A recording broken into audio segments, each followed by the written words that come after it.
we've made in just the past year rebuilding the American arsenal. Last year, our reconciliation bill, combined with bipartisan appropriation bills, achieved about $1 trillion defense budget. This year's request would represent a near 50% increase. Every penny of it should be money well spent, making down payments on crucial transformational capabilities such as drone warfare, low-cost munitions, and missile defense. Also last year, Congress and the executive branch achieved historic acquisition reforms. Consequently, we're well positioned to make huge gains on efficiency this year and in the years to come, making it much more flexible and a more timely process. I look forward to discussing how we might accelerate implementation of these actions. In particular, I'd like to see the Pentagon do more this year to drive competition in the defense industrial base. Competition absolutely drives better outcomes for our service members and taxpayers. Of course, our people are the final comparative advantage we have over our adversaries. We've enjoyed significant improvements in recruitment and retention, but we need to solidify a merit-based environment that fully cares for our personnel. I commend you, Mr. Secretary, for your efforts over the past year to do just that. That task will never be finished, of course, but we embrace it gladly and we salute the progress. We will always be striving to care for and equip American service members as much as possible. I look forward to more work between this committee and the department this coming year. With that, I turn to my friend and colleague, Ranking Member Jack Reed. Well, thank you very much, Mr. Chairman, and Secretary Hegseth, General Kaine, Mr. Hurst, welcome. And please convey my appreciation, all of our appreciation, to our military service members and defense civilians. We owe them our deepest sense of gratitude. Mr. Secretary, this is your first public appearance before this committee in nearly a year. Since your last public testimony, you and President Trump have unwisely taken the United States to war with Iran. You ordered attack on Venezuela and have directed ongoing illegal boat strike campaign in the Caribbean and Pacific. At your direction, our forces have bombed Yemen, Somalia, Iraq, Syria, Nigeria, and Ecuador. In the United States, you have deployed thousands of troops to cities like Washington, Los Angeles, Chicago, and Portland to police American citizens. And you have personally intervened to end the careers of dozens of military leaders without explanation. These actions will have significant and long-term consequences. Now you appear before us to ask for a $1.5 trillion budget, a 45% increase above last year.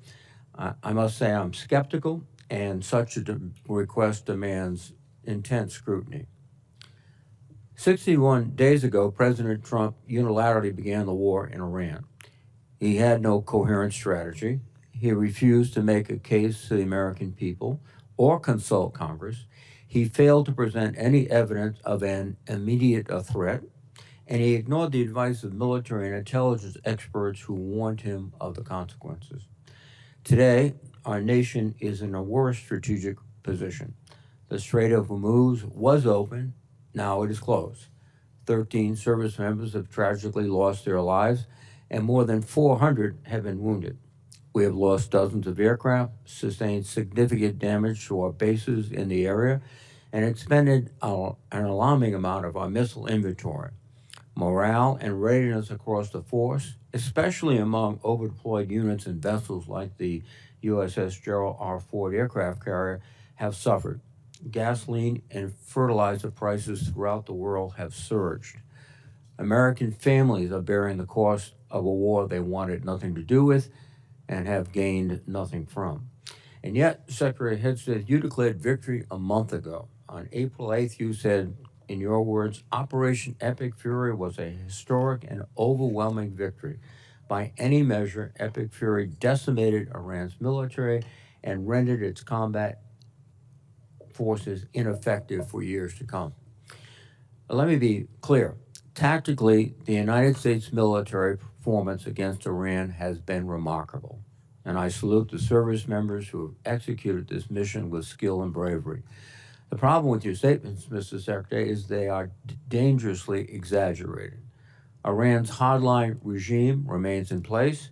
It still retains stockpiles of enriched uranium, and its nuclear program remains viable. Iran's military retains enough combat effectiveness to keep the conflict at an impasse. Its missiles and drones remain a far greater threat than you have acknowledged, and the regime has demonstrated it can effectively control the Strait of Hormuz when it chooses. Mr. Secretary, I am concerned that you have been telling the president what he wants to hear instead of what he needs to hear. Bold assurances of success are a disservice to both the commander-in-chief and the troops who risk their lives based on them. Our military has performed heroically, but military force without a sound strategy is a path to long-term defeat. I'd like to know what options you are considering now, given the course from this war and the stalemate President Trump has put us in. More broadly, Mr. Secretary, too often you have made dangerous statements that are counterproductive to the mission. You boasted about, quote, no stupid rules of engagement, just days after hundreds of Iranian schoolgirls were tragically killed in a missile strike.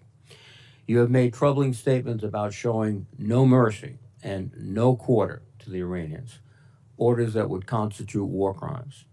As importantly, while our men and women are fighting and dying overseas, you have focused unduly on your own personal agenda. In the past 2 months alone, you have taken upon yourself to overhaul the chaplain corps, cancel flu vaccine requirements, repeal firearm restrictions on military posts, and bar service members from attending certain universities. Just this week, you brought performer Kid Rock to an Army base to go for a joyride in an Apache helicopter after dismissing an earlier investigation into the pilots who recklessly chose to hover above his home. That runs directly counter to the chain of command and maintaining good order and discipline.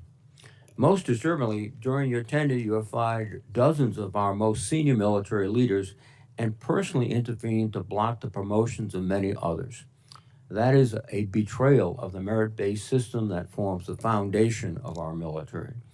You are hollowing out the military's bench of experienced and highest performing senior officers while making young officers wonder if they should continue to serve. My colleagues and I have heard from countless service members throughout the ranks, many of whom will be watching right now, who are confused and disturbed by your actions. Hopefully you can explain them today. Additionally, this committee expects a fulsome update on Operation Southern Spear. This ongoing campaign against suspected drug trafficking boats has resulted in nearly 200 fatalities. The administration has failed to explain the long-term objectives of this mission or provide any evidence of reduced drug flows into the United States. I would ask for a credible answer to this most fundamental question: what is the operation actually meant to accomplish? Mr. Secretary, you are here to promote the President's $1.5 trillion defense budget. While this budget provides funding for necessary programs, including shipbuilding and drone manufacturing, many other critical programs like barracks repair and aircraft procurement would rely on the passage of a party line reconciliation bill. Further, this budget slashes research and development, provides no funding for Ukraine, and includes no funding for losses incurred from the Iran war. Yesterday, Mr. Hurst testified that Operation Epic Fury has cost $25 billion. If nothing else, that help clarifies that we certainly do not need a supplemental anywhere near $100 billion, much less $200 billion. And in this record-breaking budget, there is no pay adjustments for the civilian workforce, and with inflation, that is a pay cut. After a year of Doge layoffs and a hiring freeze across the department, this is an insult to the 800,000 men and women who support our warfighters every day. I cannot imagine a faster way to erode readiness and distract from our abilities to deter our adversaries. Ultimately, Mr. Secretary, I believe you are causing lasting harm to the military. Like many members of this committee, I had the opportunity and the privilege to serve in the military. And every officer knows they are duty-bound to give their best professional advice, even if it is not what their superiors want to hear. Because when leaders fear to speak honestly, people die, missions fail, wars are lost. The American people's trust in our military took 250 years to build. You are dismantling it in a fraction of that time. And trust, once long, can take generations to rebuild. Mr. Secretary, today I hope you'll take a step forward toward rebuilding the trust that has been lost. Thank you, Mr. Chairman. Mr. Secretary, you are now recognized for your opening statement, sir. Well, Mr. Chairman, Ranking Member Reed, Senators, thank you for the opportunity to testify in support of President Trump's historic, as you said, Mr. Chairman, $1.5 trillion fiscal year 2027 budget for the Department of War. The President's budget request reflects the urgency of the moment, addressing both the deferment of long-standing problems as well as positioning our forces for the current and future fights. I'm honored to appear alongside General Dan Kaine, Chairman of the Joint Chiefs of Staff, and Jay Hurst, our Chief Financial Officer and Comptroller. I'd like to start by thanking this committee and Congress for your partnership in securing the investments needed for a stronger, prouder, and more secure military. Your focus on acquisitions, your focus on efficiency are the reflection in our department as well and in this budget. A nation's ability to build, to innovate, and to support the critical needs of its warfighters at speed and at scale is the foundation upon which its deterrence and survival rests. However, upon taking office on January 20th, 2025, President Trump inherited a defense industrial base that had been hollowed out by years of America Last policies, resulting in a diminished capacity to project strength. Under the previous administration, we were offshoring, outsourcing, beset by cost overruns and degraded capabilities. But under the leadership of President Trump, our builder-in-chief, we are reversing this systemic decay and putting our defense industrial base back on a wartime footing. Urgency informs everything we do. We're rebuilding a military that the American people can be proud of, one that instills nothing less than unrelenting fear in our adversaries and inspires historic morale and recruiting in its ranks. We fight to win in every scenario. The $1.5 trillion budget put forward by the president will build upon a previous $1 trillion FY26 top line and will continue to reverse the 4 years of underinvestment and mismanagement of the Biden administration. The $1.5 trillion budget will ensure that the United States continues to maintain the world's most powerful and capable military as we grapple with a complex threat environment across multiple theaters. Not to mention, the budget also includes a historic troop pay increase, 7% for junior enlisted, and the budget eliminates all poor or failing barracks. Quality of life for our troops is front and center in this budget.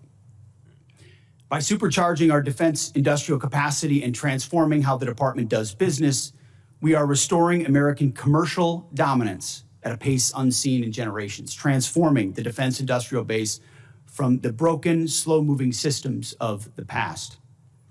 We have flipped the Pentagon acquisition process from a bureaucratic model to a business model, decisively moving from an acquisitions environment paralyzed by bureaucratic red tape into an outcomes-driven organization focused on delivering the most for taxpayer dollars. Over the past year, through historic multi-year procurement agreements that this committee supported, we've cut smart business deals that have sent unambiguous demand signals to industry to build more and build faster. The result has been a surge, a revitalization of our great American factories and a massive reinvestment in the skilled American workers who serve as the industrial muscle behind our warriors. You're a war criminal. You should be arrested. What you're doing is despicable. The American people do not want to go to this war. We don't want to fight a war for any people. This is about the status quo. Further interruptions of our hearing will be treated in like manner. We appreciate the First Amendment rights of Americans to express themselves, but disruption of this hearing will not be tolerated. So, Mr. Secretary, you may continue. I'll briefly provide some concrete high-level metrics of what we've accomplished over just the past few months. These are announced new facilities and investments to support American warfighters. The department has helped stimulate more than 250 private investment deals in 39 states, 180 cities, in 150 companies worth more than $50 billion. It's resulted in 280 new or expanded facilities, more than 18 million new square feet of American manufacturing, and more than 70,000 new jobs. These $50 billion in investments in new plants, new assembly lines, and new factories are private investments, not taxpayer dollars. By completely transforming our department's business model, American companies are investing in America with their own dollars. A historic demonstration of American manufacturing and defense revitalization, all with their money, not Uncle Sam's. This has never been done before and is long overdue, from a bureaucratic model to a business model.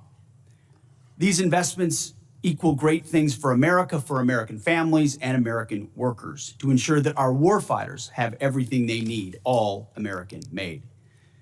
Together with the help of the policy updates and appropriations passed by Congress, President Trump's War Department has begun to turn the lights back on in our manufacturing towns across this country, forging a lethal arsenal of freedom. Every policy we pursue, every budgetary item we request serves to ensure that this department remains laser focused on increasing lethality and survivability from the front lines to the factory floor. This is a historic budget, as you said, Mr. Chairman. This is a fiscally responsible budget, and this is a warfighting budget. Speaking of warfighting, the topic of Iran, I'm sure, will come up often today, which I welcome. I look forward to sharing the incredible success of our military effort achieved in a matter of weeks. President Trump has the courage, has had, unlike other presidents, to ensure that Iran never gets a nuclear weapon and that their nuclear blackmail never succeeds. We have the best negotiator in the world driving a great deal. Unfortunately, as I said yesterday, and I'll say it again today, the biggest adversary we face at this point are the reckless naysayers and defeatist words of congressional Democrats and some Republicans. Defeatists from the cheap seats who 2 months in seek to undermine the incredible efforts that have been undertaken and the historic nature of taking on a 47-year threat with the courage no other president has had, to great success and great opportunity for preventing Iran from having a nuclear weapon. Despite this, under President Trump, we are restoring the unbreakable might of American manufacturing. We're providing for our warfighters, and we are putting the people and interests of this country first. May Almighty God continue to watch over our troops wherever they are, and may we honor the legacy of those brave Americans that we have lost. This is our sacred mission, and this is what we will continue to execute on. Thank you, Mr. Chairman. Thank you for that statement, Mr. Secretary. General Kaine, you're recognized. Thank you, Chairman Wicker, Ranking Member Reed, members of the committee, and your staff, who we never get to say thanks to. Thanks for having me today. I'm honored to be here alongside the Honorable Pete Hegseth and the Honorable Jay Hurst to testify on the President's fiscal 2027 budget. I'm grateful for the opportunity to testify today, and I'm thankful for your continued partnership and support of our warfighters, defending the homeland and our interests around the world. It's a privilege to speak with you today about the foundation of America's strength, the 2.8 million members of our joint force. And I am continually inspired by the soldiers, sailors, airmen, Marines, Guardians, Coast Guardsmen, and civilians standing the watch for the nation, supported always by their families. They could have chosen a much easier path, any other path, but they volunteered for a life of purpose and passion and service. And every single day they rise to meet the nation's challenges, from combat operations to critical support roles, with the courage, tenacity, and grit that keeps our nation strong and secure. I would also like to express my deep gratitude for the 39 members of the Joint Force who've passed in operations, combat, and training during my time as the chairman, and specifically highlight the 14 who've passed in Operation Epic Fury. The Secretary and I are deeply grateful for each of them and their families, and their names will never be forgotten. As the chairman, my duty is to ensure our civilian leadership has a comprehensive range of military options and the associated risks required to make the nation's hardest and most complex decisions. I owe the President, the Secretary, and the Congress the truth at every turn. And my blueprint for this role has always been that of General George C. Marshall. His firm commitment to civilian control and a nonpartisan military remains my constant standard. And I strive to emulate his candor, delivering the facts leaders need to hear, not always what they want to hear.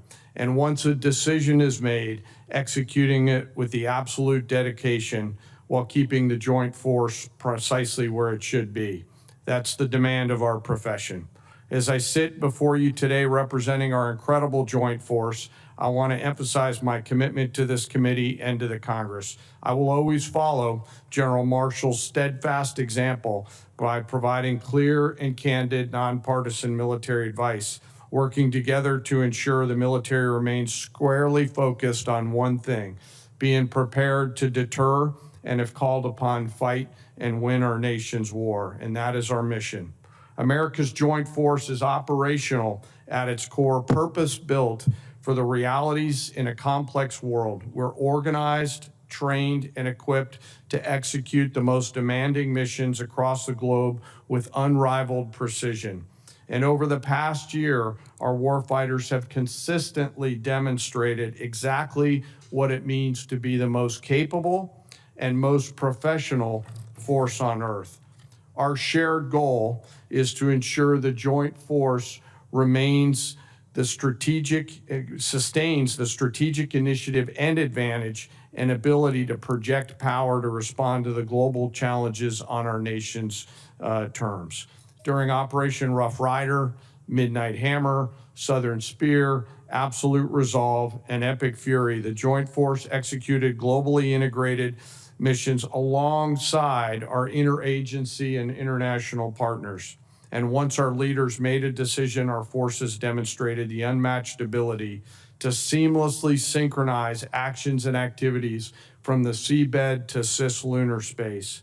We're able to accomplish these complex things that we are asked to do because we draw from a deep reservoir of training, professionalism, and commitment. Our operational tempo is high, but we're designed to sustain it, rebuilding readiness every day, training professionals every day, and sharpening our edge every day. And I am incredibly proud of this Joint Force team and the leaders at every echelon who command it. As the chairman said, we are living in a complex environment. Today, I look forward to discussing how we can sustain America's military advantage. And I know this committee recognizes the challenges and the urgency in the environment that we face. We're operating in delicate and dangerous times where risk is scaling, and the complexity of the modern battlefield demands America's constant adaptation, innovation, and partnership with Congress. As a joint force, we're up to the challenge. We're built for this environment. However, our continued success is not guaranteed by our past achievements. We must continue to be forward-looking and innovate together with the Congress. To drive the pace of change and maintain our superiority requires timely, predictable, and sustained investment. And the resources we're going to discuss today are critical to modernizing the joint force and ensuring whatever threats might emerge, we are prepared to defeat them, to protect our interests and defend the nation and win. This president's budget for 2027 supports the Secretary and the Department's goal of reinvigorating, recharging the defense industrial base and the national industrial base, enhancing our readiness and securing our military advantage to ensure that our warfighters are properly armed, globally integrated, and ready while always taking care of our people. And that is what truly sets America's joint force apart from each other, especially the 1.8 million members, enlisted members of our joint force. It is them, the character, the competence of that force that transforms our capabilities into a decisive advantage. And our enlisted force is represented today by the senior enlisted advisor to the chairman, United States Navy Fleet Master Chief Dave Isom, sitting behind me, a teammate who I greatly appreciate and many of you on this committee know from his time in the Indo-Pacific. While we face dynamic and dangerous times, I have absolute trust and confidence in the extraordinary men and women within our joint force who every day execute the missions we ask them to quietly and with precision. And coupled with the American spirit to outthink, outcompete, and relentlessly innovate, we will maintain our decisive edge, but doing so requires your continued partnership. We stand ready today to answer the nation's call. I humbly ask that as we're here today in this hearing, we remember those deployed service members who are out there right now doing our nation's work. And may we always remember our fallen and never forget them or their families who continue to show us what courage looks like. Thank you for your enduring support, and I look forward to your questions. Thank you very much, General. We appreciate your service. Let's jump right in. Secretary Hegseth, let's talk about the money from Reconciliation 1.0 last year. There have been some complaints about the speed, but not everything we hear is actually accurate. How much of the $154 billion from Reconciliation has the Pentagon put on contract? My understanding, Mr. Chairman, first I'd like to say what an important vehicle Reconciliation was for us and how it gave us a chance coming out of FY25 to advance the president's priorities, whether it's drone dominance, Golden Dome for America, shipbuilding, the defense industrial base. It was a critical vehicle for us. The number you're looking for is about, what I'm looking at, about $26 billion right now. But we've got the floodgates about to open and apply to those priorities. Okay, so unfortunately, you're starting a bit late through no fault of your own because the money was not sent timely by the Office of Management and Budget to the department until last month. That's over and done with, but it should be mentioned. Mr. Secretary, where are we on the obligation rates as far as a normal appropriation bill? Are we a little behind, a little ahead, or what? I would say probably a little bit behind as it pertains to Reconciliation, but part of that is, as you know, this is a new funding vehicle for the department. And twofold. One, you got to make sure you do it right and do it in a fiscally responsible way in conjunction with the Congress to ensure that we meet congressional intent. But also that we've been using it to energize our ability to exercise new pathways, to get at problems in different and more dynamic ways that don't get stovepiped or stuck in the bureaucracy. So yes, there's been some delays, but ultimately I think it's all goodness on the other side, given the new nature of this funding vehicle. Right. Yes. Well, and things have been done differently, and we appreciate that. But Mr. Secretary, will you commit to us that you'll keep the committee informed frequently of your efforts to get all this money out the door, so our industrial base can start building as you have described in this new flexibility that we provided them? Absolutely. And you mentioned a few things in Reconciliation that you think have been game changers. I don't think we've talked enough about some of the game changers. For years, we failed to take action on rebuilding America's drone industrial base and critical mineral supply chains. After last Reconciliation bill and the National Defense Authorization Act, we're in a very different position on drones and critical mineral supply chains, are we not? Very much so. Mineral supply chains, drones, we went from JIATA 401 to an autonomous warfare group. We're looking at the concept of a sub-unified command, and you're looking at 54 billion in the FY27 budget dedicated to drone dominance, UAS, counter-UAS, ensuring we can scale not just exquisite drones, but also the attritable ones that are proliferating on the battlefield today. We need to be ahead. Are there any other initiatives from last year's bill that you want to point out? And you only have a minute and a half. The investment in Golden Dome for America, Right. the ability to get running on that, and we are on schedule to deliver capabilities inside this administration. Minerals and shoring up supply chains on minerals. The Office of Strategic Capital, which its ability to loan gives 10x to new entrants into the department, the opportunity to fund things that wouldn't normally meet the threshold for the department, but give them the running room to invest in those capabilities, and we've already seen fruit from that as well. And briefly, General Kaine, there's no question that Vladimir Putin's Russia is taking serious action to undermine our efforts for success in Iran. Is there any question about that? Senator, I think there's actions and activities that are mindful of the hearing room we're in, but there's definitely some action there. Thank you very much. Senator Reid, you're recognized. Thank you very much, Mr. Chairman.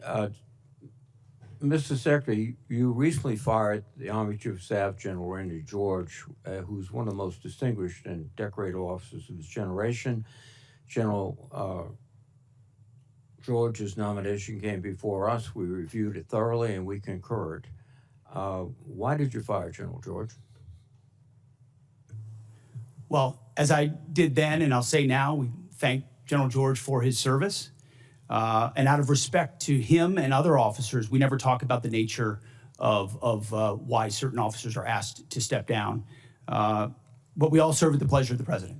And ultimately, my view in coming into this department, as I stated in my confirmation hearing, was to change the culture of the department. And it's ultimately challenging to change the department, the culture of a department with the same people who are a part of or in that department. So I have made many changes with general officers. We will continue to make changes as necessary with general officers, and they will be in keeping with the trajectory of where we would like to take the department. But it doesn't take away from the service of those. And I think you will note that every officer that's been asked to leave has been treated with respect. Interesting. Of the 24 officers that you have fired for reasons unrelated to performance, since you have not indicated any cause, 60% are black or females. Now, did the president direct you to single out female and black officers to be dismissed? Senator, of course not. And as we've emphasized at this department from the beginning, the only metric is merit. Members on this committee and the previous leadership of this department were focused on social engineering, race and gender in ways that we think were unhealthy for the department, focusing on those things, making decisions based on those things. Okay. In President Trump's War Department, we make decisions based on only one thing, merit. And that's how we've made decisions going forward. That's how we've made them, and that's how we'll make them going forward. Well, let me go back to General George. What did he fail in terms of his lack of merit to continue serving? As I've said, I don't talk about the nature of dismissal out of respect for these officers. But ultimately, we want to take the department in a particular direction, certain services in a particular direction, and we want leadership that's running as fast in that direction as possible. And in some cases, we make changes accordingly, but do so out of respect to those officers. Well, I think that direction from your behavior is an intense interest in Christianity, in nationalism, and in not recognizing the talents of women and non-white gentlemen, and that's the wrong direction. I don't know what you're insinuating, Senator, but I am not ashamed of my faith in Jesus Christ. Well, you shouldn't be ashamed. And if you want to shame me for it, go ahead. I'm not shaming you, but are you critical of other faiths? I am a believer. I'm quite open in that, and our department allows for a multitude of faiths. So I don't know what you're suggesting. I've heard the likes of things that people like you suggest to try to smear my character, and I won't give into it. No. I'm sorry, Mr. Secretary, but broadcasting before the national religious broadcasters stressing the need for more Christianity in the military forces doesn't seem like a neutral position in which you tolerate and accept all religions. Let me move on. The strategic aspects of this operation in Iran.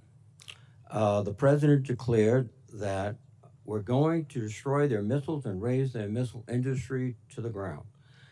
And after more than 13,000 strikes, unclassified assessments conclude that Iran retains more than 40% of its drone arsenal and 60% of its ballistic missile launches compared with pre-war levels.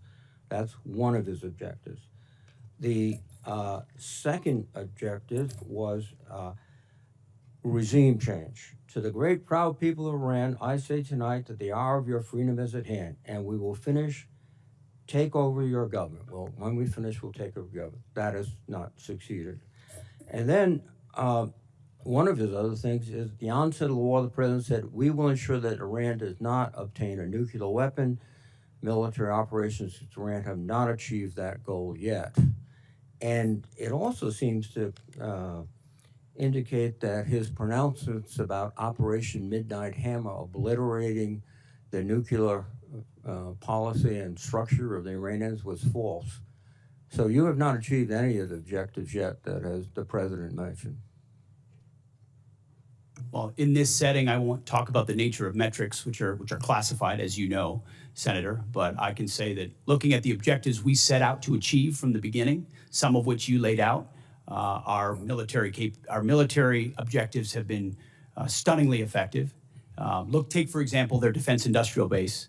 They're completely incapable at scale at any level of reconstituting the capabilities you referred to, which is a devastating result for any country, especially one whose ambitions are as wide as Iran's.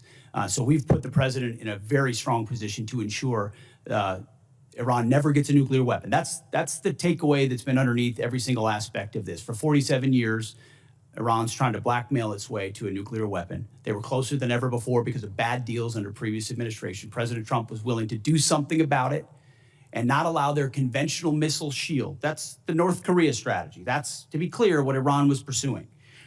Hiding their nuclear ambitions, revealing them over time, and then building a conventional shield of missiles so powerful that no country would challenge them for fear of what would happen if they unleashed that arsenal.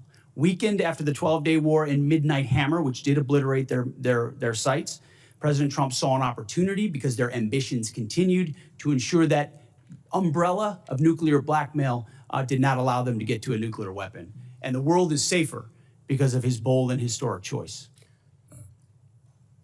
Mr. Secretary, I think that's rhetorical but not factual. Thank you.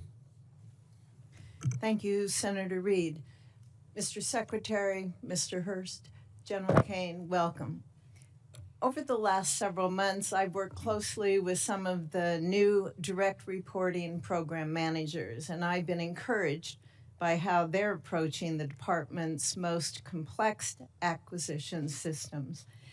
General White's pulled forward the next milestone for the Sentinel program by at least 6 months. General Gutlein has completed the initial blueprint for the Golden Dome architecture and is beginning to build it out. For years, this committee has known that we must improve our ability to defend our homeland against a wider variety of threats. And we finally have a partner with the full backing of the department to lead the charge. Mr. Secretary, what's the advantage of this new type of program management structure? Well, thank you for the question, Senator. It's acquisition authority, technical authority, contracting authority. It's consolidating decision-making in one place under a highly screened, highly capable General White and General Gutlein, who know that terrain extremely well and understand what mistakes have been made in the past in programs of that magnitude, and then are given the authority to cut through the red tape. That's the key. Success or failure lands with them, and they know it. And as a result, they're incentivized to ensure that program, and then given every dollar and authority needed to move it as quickly as possible. So whether it's Sentinel, whether it's F-47, whether it's Golden Dome for America, these critical strategic assets, the direct report construct, along with Deputy Secretary Feinberg, who is a national treasure and is changing the way we do business at this department, is giving us a chance to ensure these critical systems are delivered. Thank you. And General Kaine, can you give us your thoughts on why the Golden Dome received why they must receive that requested $17 billion in funding for the fiscal year 27?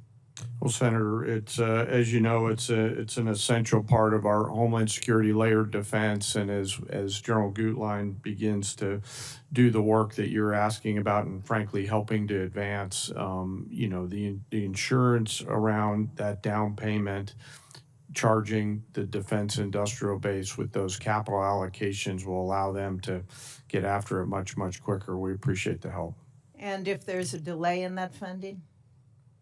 Well, I hopefully there won't be, Senator, because we've got a leader on that account 24/7, 365. But if we do, we'll always, of course, come back and talk to the Congress, but also figure out what has to be true to help that constraint get removed in that production system. And that's really what we're asking these leaders to do, is to be able to get past the theory of constraints. Okay, thank you. Secretary Hegseth, I agree with your statement on nuclear deterrence when you said nothing else matters if we don't get this right, so we will. We need a modernized nuclear triad and NC3 architecture that can credibly deter multiple adversaries instead of an insufficient nuclear force structure based on fundamentally flawed assumptions made 16 years ago. Our presidents must also have a more diverse set of options so that they can effectively manage more complex nuclear escalation dynamics. So, Mr. Secretary, how does this budget request achieve those objectives?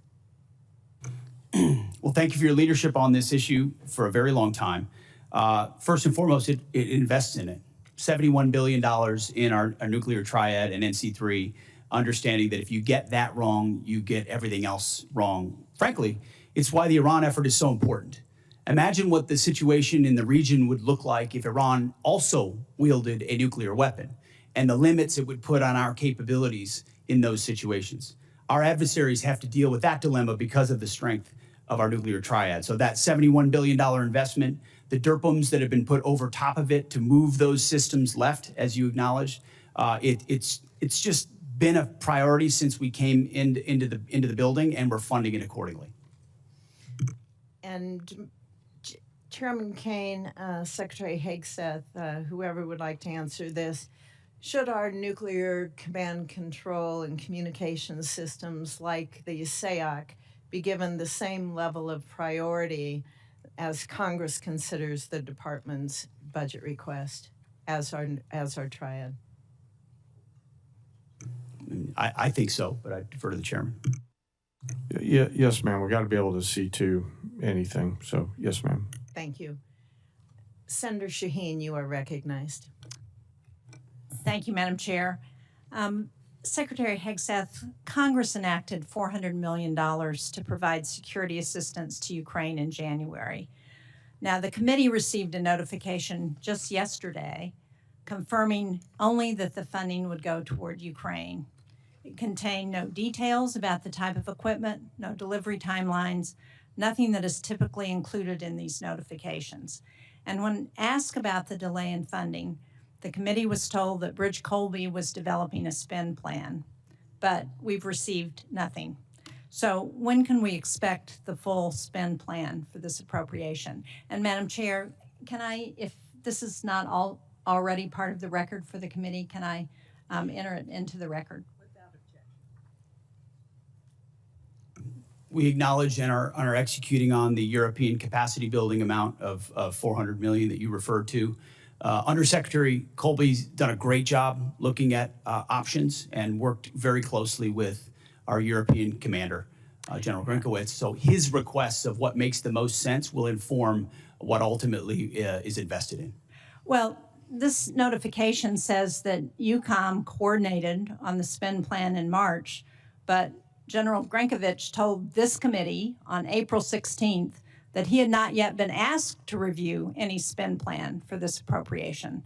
So General Kaine, Have you received the spend plan for funds in Ukraine, and have you asked the EUCOM commander for his concurrence?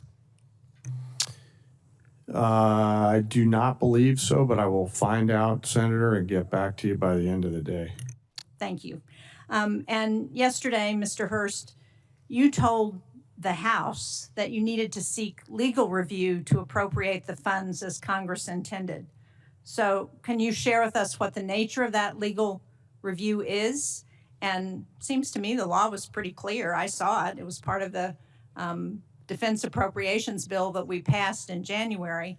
And as you know, violating congressional intent on appropriating funds is a violation of the Impoundment Control Act. So what's the nature of the legal review that you have to get? Thanks for the question, Senator. What we're looking at is if we could use the funds in the same manner as USAI, and we had our counsel look at that. And so they provide us a legal opinion on how the funds could be used to support European capacity building. And can you share with this committee what that legal opinion is? Ma'am, I don't have a copy of that, but we can ask the OGC office if they can supply it to you. Madam Chair, can we ask that that legal opinion is shared with the committee officially? Thank you. Also, I don't know who can answer this, but it says that consistent with the President's priority to shift the financial burden of Ukraine support to European partners, the United States will seek commensurate financial contributions via the Prioritized Ukraine Requirements List, or PEARL, from the European partners for this program. So what's the justification for using PEARL when there's $400 million in appropriated funds? Can somebody answer? Pearl is a reflection of the president's priority and the belief that any weapons that are supplied are paid for by European partners and used as they see fit, whether it's Ukraine or somewhere else. But that was not the intent of Congress in providing that $400 million. As I understand the Pearl program, the Europeans purchase those weapons from the United States and they pay for them. But this appropriation was $400 million that Congress expected to be provided to Ukraine, not paid for by the Europeans, but provided from the United States to support Ukraine. So again, I don't understand what the justification is for using Pearl when that's not the intent that Congress provided. We're following the intent of European capacity building, but at the same time recognizing that wherever Pearl can be utilized so that the Europeans contribute to that fight, per the burden sharing approach that this president takes is important. Congressional intent. And that's what I'm asking you, why you're using Pearl to do something that Congress intended to go directly to Ukraine. Well, we look forward to working with you on that. Mr. Hurst, can you answer that? What was the legal opinion on this? Did you ask the attorneys if the $400 million could be used for the Pearl program? Let's get back to you. We'll take it for the record, ma'am. Thank you. And what portion of the funding that's committed from the Europeans under Pearl is being used to assist Ukraine rather than restocking our own shelves? Can you answer us that? That's up to Europe. Ultimately, Europe pays for any weapons that we provide, and they can utilize them as they see fit, whether it's Ukraine or otherwise. Thank you, Senator Shaheen. There have been a number of times when our witnesses have stated, both in the closed hearing and up here, that they will get back to us. And we certainly hope that will happen very expeditiously. So thank you very much, and thank you, Senator Shaheen. Senator Cotton. Thank you, gentlemen, for your appearance today. Mr. Secretary, you provided us with a chart here entitled The Arsenal of Freedom, which includes a lot of sites that you visited. My favorite one is down here in South Arkansas, Camden, where you and I had a chance to visit just a couple months ago, highlighting the great work that the people there are doing to help rebuild our arsenal of freedom. Thank you, first off, for being there and for your kind words for the workforce of the people of South Arkansas. Isn't it fair to say that the war in Iran, just like the Ukraine war before it and still today, hasn't caused any challenges with our munitions the way some of our Democratic colleagues would say, but it's exposed a decades-old problem of brittleness and fragility in our defense industrial base before you and General Kaine took over and that we're trying to address right now? In many ways, that's precisely what we're trying to address. We also have a situation where President Trump rebuilt our military in the first term, and a lot of those munitions and a lot of those capabilities were sent to Ukraine under the previous administration, to the point where when we ask our commanders or when we look at O plans, the answer often is that was sent to Ukraine. So the recognition of those two things has, as the president gave us a charge from day one, to rebuild the arsenal of freedom, to fast forward, not to provide a little bit more of each thing, but 2x, 3x, 4x the number of exquisite munitions that we need. The expenditures that we've seen under this administration, we can account for them, and we ensure that other O plans and elsewhere are well taken care of. So on the munitions front, we're in really good shape, but we need to accelerate, and that's exactly what we're doing. And I think that's an important point you make, is that we're not just trying to fill a hole that was created by epic fury or by support for Ukraine. We're going to fill that and then go much beyond that for our needs in the future. So we're never caught where we were over the last several years with these worries about munitions running short. Is that right, Mr. Secretary? That's exactly right. The president has charged up with not just replacing anything, but filling it up, as he might say, to the tippy top, and make sure that the remainder of this term and future presidents have all the munitions they need for any level of contingencies, especially considering the dangerous world we live in. I want to turn now to Operation Epic Fury. It's been a smashing military success. Unfortunately, we have suffered casualties, to include soldiers killed in the line of action. Obviously, our military takes the greatest steps possible to protect our troops, whether they are in action or whether they are on bases in the region. No war, though, is antiseptic. Mr. Secretary, could you explain some of the steps we've taken to try to minimize, to the greatest extent we can, the number of casualties we've taken in the Middle East? First of all, every day we live to ensure that we follow through on the legacy of those who gave everything. So that's front and center for us. But I can also say, and the chairman may want to weigh in, from the beginning of looking at the possibility of this contingency, setting the defense and ensuring that Admiral Cooper and everyone throughout CENTCOM had every possible measure they could to ensure that our troops are protected and force protection was maximized was the top priority.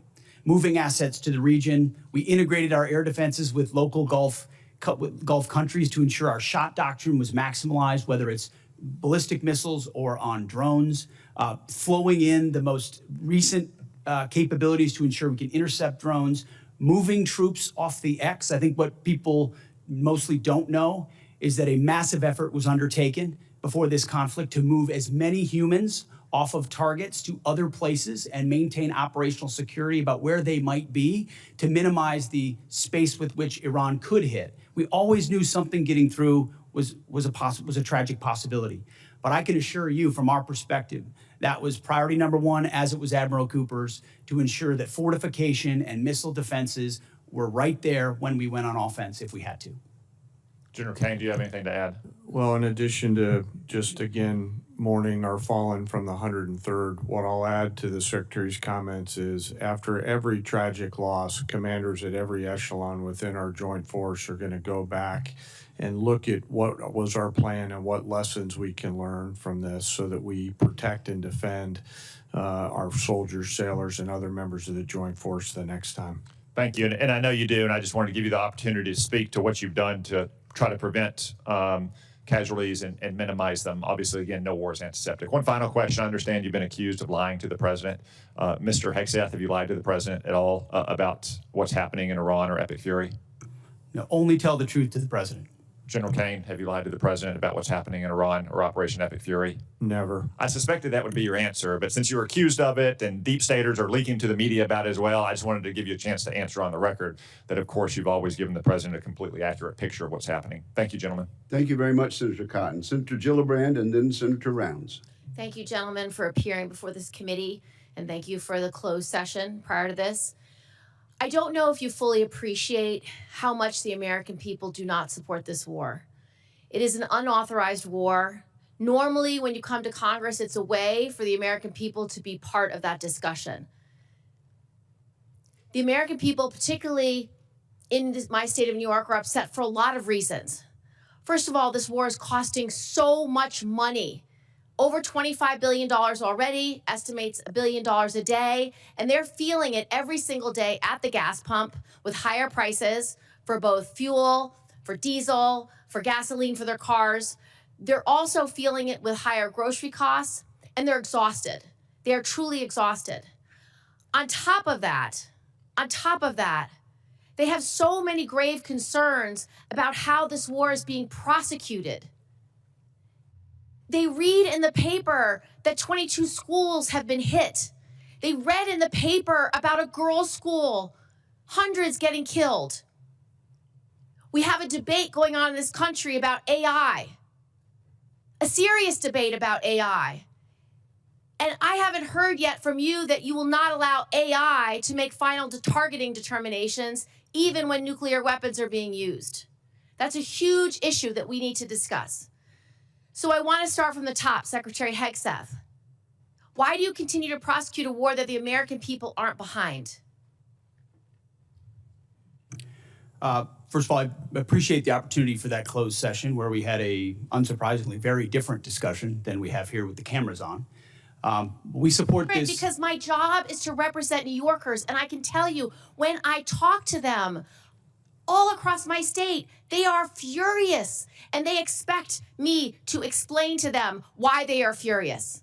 And Senator, when I talk to Americans, and especially when I talk to the troops, they are grateful for a president who has the courage to take on this threat after 47 years of what Iran has done, targeting and killing Americans, and what it would mean to the world if Iran's nuclear ambitions were actually achieved. So the question I would ask to you and to others is, what is the cost of a nuclear-armed Iran? What is the cost to the American people if the world's most dangerous regime has a nuclear weapon? But the truth is, they don't want war coming to this shore, and when you do a decapitation operation, the likelihood is going to be exchanged in the United States. There's no evidence that we are safer because of this war. We did not have any evidence that Iran intended to imminently attack this country in any way, shape, or form. So I disagree with your assessment that we are under threat. Do you not believe them when they say death to America? Listen, our adversaries use rhetoric all the time. What I'm concerned about is we are not safer, and I would just like to know why you have not sought the support of the American people, and 3 out of 5 Americans are against this war today.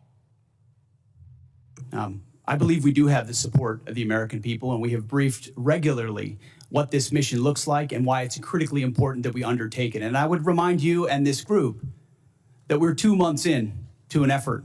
And many congressional Democrats, as I pointed out, want to declare defeat 2 months in.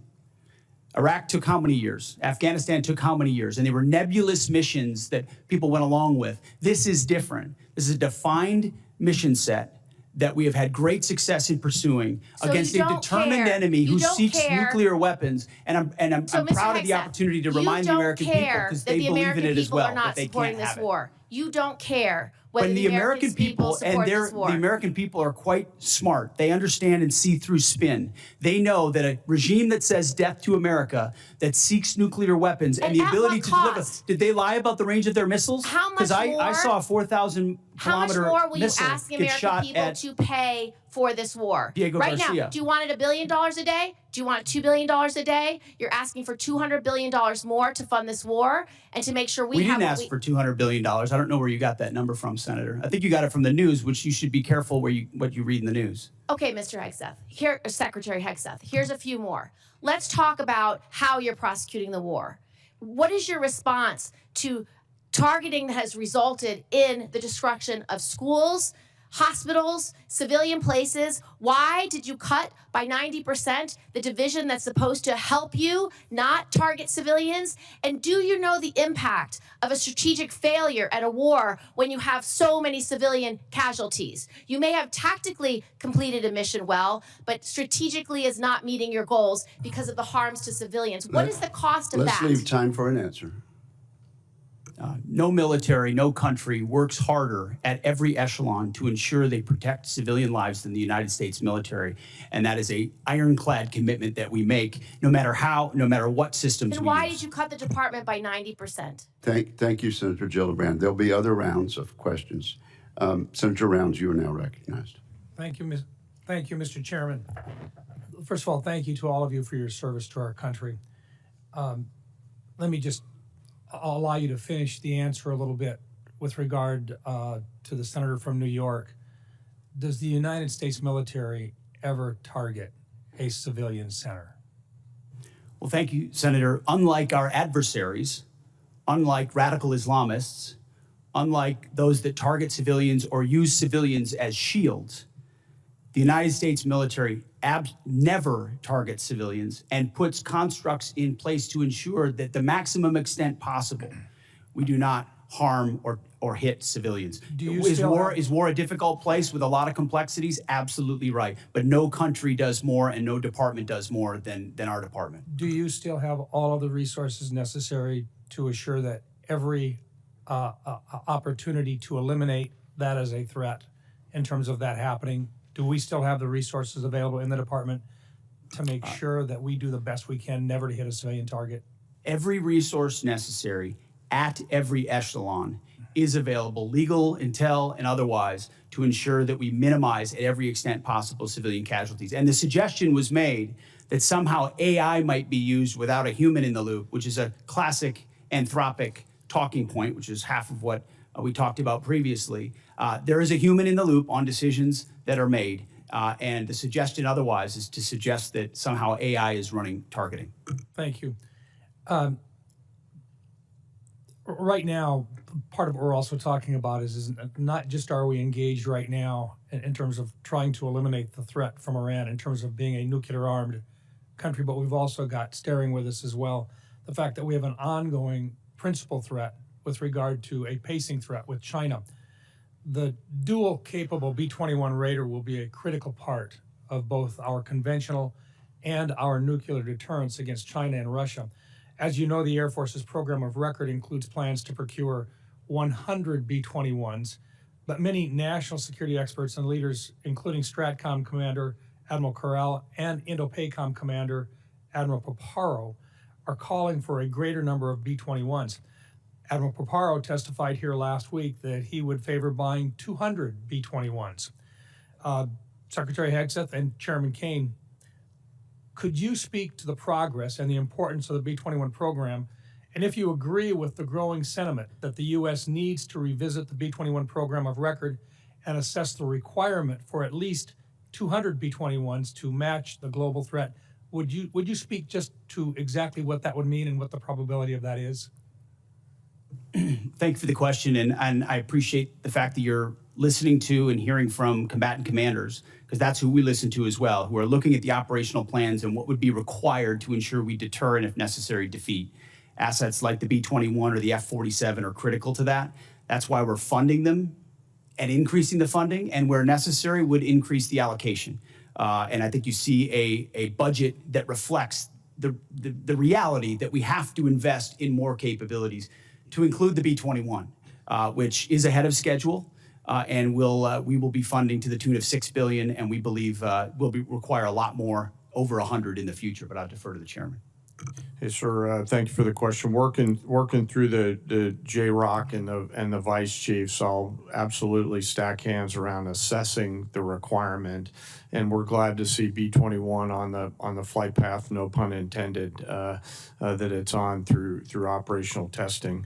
On the specific numbers, the one sort of big picture strategic thing I want to say is we want to make sure, as we think through what does air power of the future look like based on the evolving threat, that we're staying well in front of it. And so that's the only thing we'll look at in the assessment. But I'm on board with assessing the numbers. I want to make sure we're buying ahead of the technology development curve so that we give all those young warfighters out there the capabilities that we need well into the future. Is there any question at all that we're going to need more than 100 B-21s?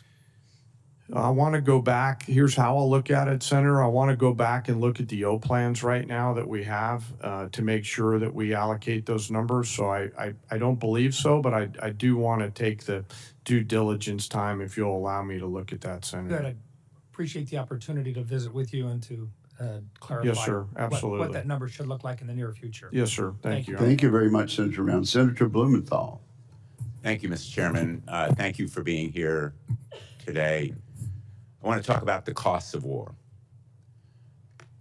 The costs of war include caring for our veterans, We've had an estimate from Mr. Hurst yesterday that the cost to date in dollars for this war has been $25 billion, which I believe is well below the actual cost based on everything that I've heard, everything available to us in various kinds of settings, and I'm going to ask for a more accurate assessment.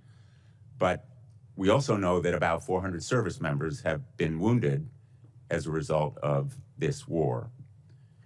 When they retire, when they come home, their retirement pay will be docked dollar for dollar for every disability benefit dollar they receive.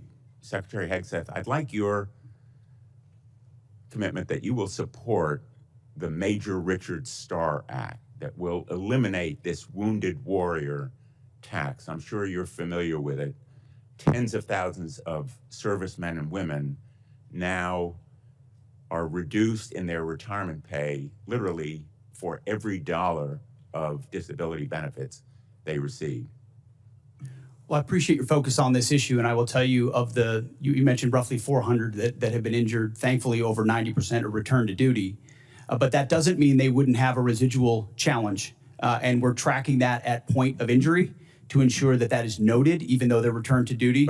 But what I'd like is your commitment that you will support the Major Richard Starr. As I have said in the past to other organizations, we support the Richard Starr Act. Thank you.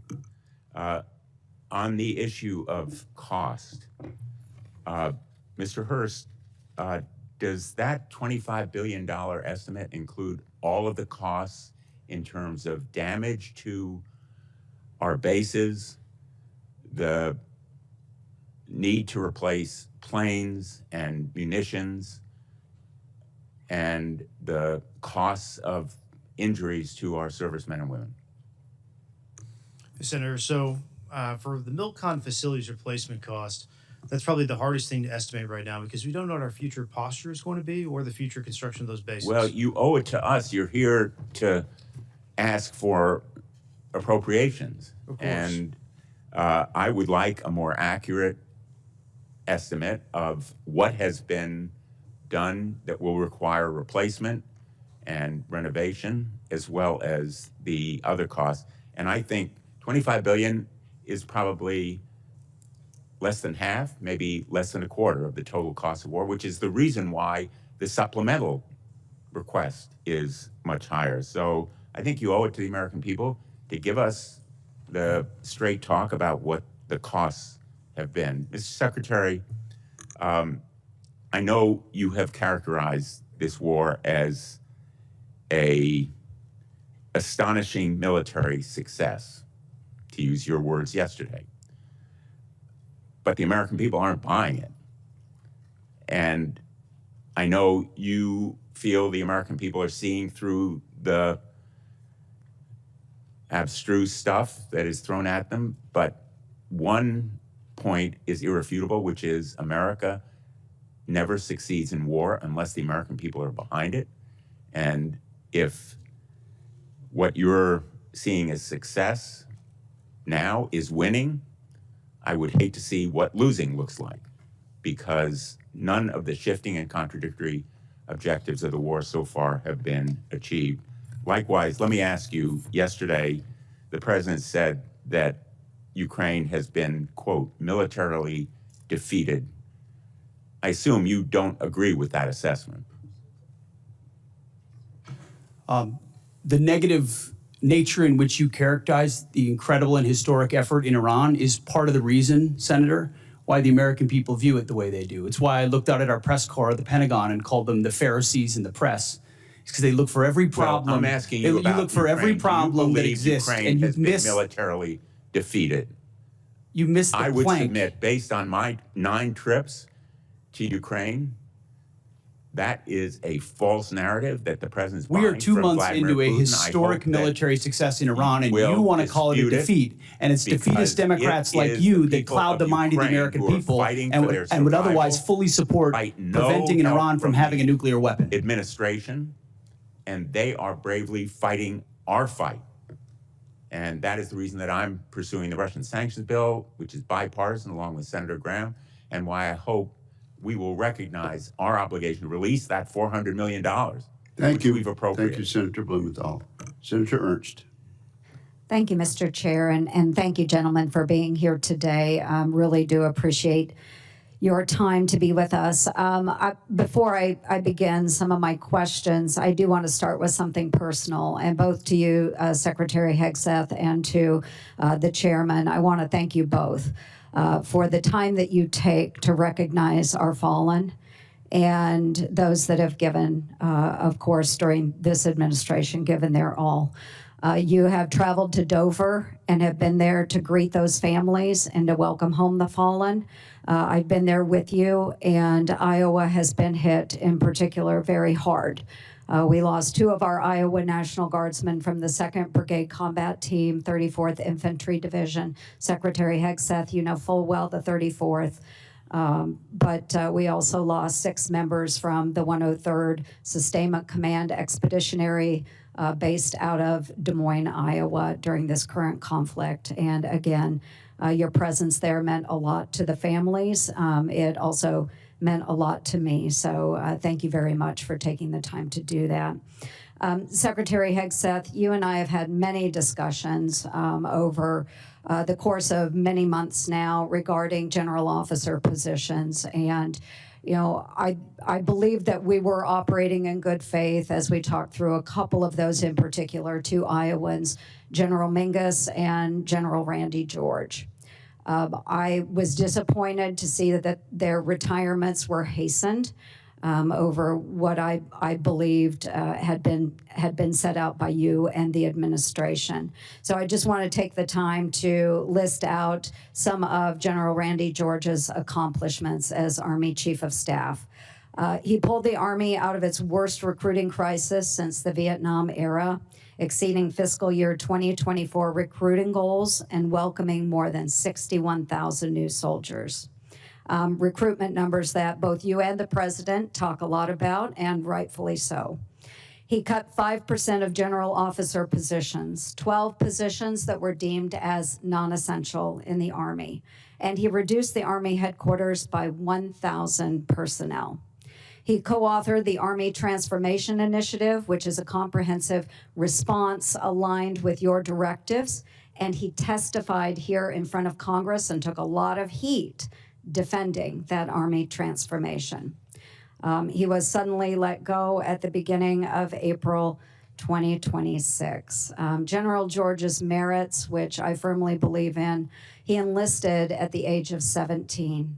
He is a West Point graduate. He had 4 combat deployments. He served in Desert Storm, Iraq, and Afghanistan. He had 38 years of honorable service. He achieved the greatest Army recruitment and modernization effort in a generation. So I want to thank him for his service. And I would like to enter into the record, Mr.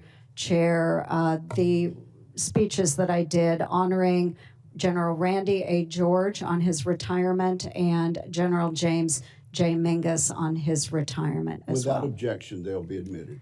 Thank you very much. I'd like to talk a little bit about the audit, Mr. Secretary. I saw the video that you posted this week calling on the department to pass a clean audit, and thank you for doing that. It's something that we talked about during your confirmation hearing. Fiscal responsibility at the department has been a priority of mine for a very long time, and I think it's time that we build on that momentum. It's extremely important. And that's why I'm pushing for my Receipts Act in this year's NDAA. It's focused on improving financial traceability and accountability across the department. And if you could talk a little bit more about the efforts in making sure that we are being much more accountable to our taxpayers. What is that effort going to entail? When will we see a clean audit? As I said, Senator, thank you for your work on the audit. That has been a priority of our department from day one. And we put in place goals and benchmarks to get to FY28, get to 28 for a clean audit. The Joint Task Force audit, which we announced, was a reflection of even more capabilities we want to push forward and centralize authority to make sure it happens. Jay's been involved from the beginning. We also have a new IG who the new IG's focus, one of his focus points is precisely this, and he's prepared to work with us to ensure we reach it. So I think at every level and through this budget, it's a focus. Okay, thank you. We look forward to seeing a clean audit. Thank you, Mr. Chair. Thank you, Senator Ernst. Senator Hirono. Thank you, Mr. Chairman. Before I begin my questions, I'd like to take a moment to highlight the true costs of this war, both for the military and everyday Americans, and the true cost of the president's illegal war with Iran. And since the start of the war, 14 brave U.S. service members have been killed and more than 400 have been wounded. We've burned through over $25 billion in taxpayer money with no end in sight. And the fiscal year 27 budget request is a massive 42% increase from last year.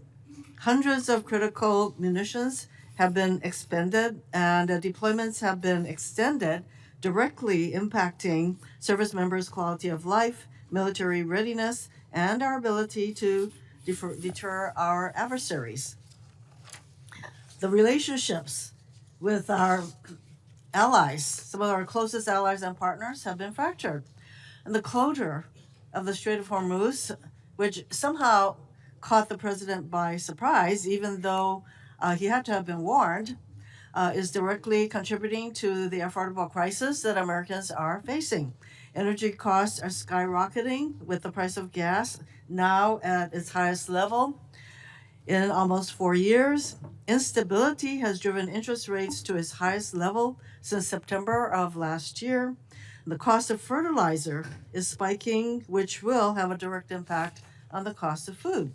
This illegal war is driving up costs, undermining readiness, and alienating our allies, with neither a clear rationale for starting this war nor an exit strategy. And when the president was asked how long he'll let this war continue, he said, "Do not rush me." I have a question for General Kaine relating to women serving in combat, and I'd like to hear your best military advice.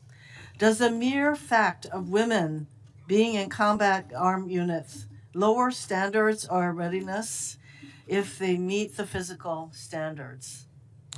Well, ma'am, the standards are set by the civilians. We have examples of women leading well across the joint force. I'll highlight some of our current commanders engaged in the fight in Epic Fury. Specifically, one of our bomb squadrons are led by a extraordinary female leader who's doing great work. And but those standards are set by. I'm sorry, I didn't mean to step on you. I think your answer is that in fact it does not lower standards of readiness. Second question, should every service member, regardless of gender, be permitted to serve in any role, including the combat arms, if they meet the standards established? Yes or no? Is that to me, ma'am?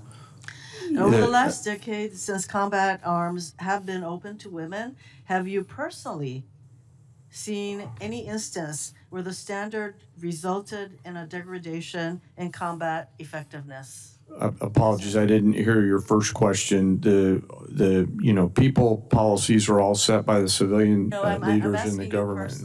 Could you repeat the question again? I'm sorry, ma'am. Over the last decade, since combat arms have been open to women, have you personally seen any instance where the standard resulted in a degradation in combat effectiveness?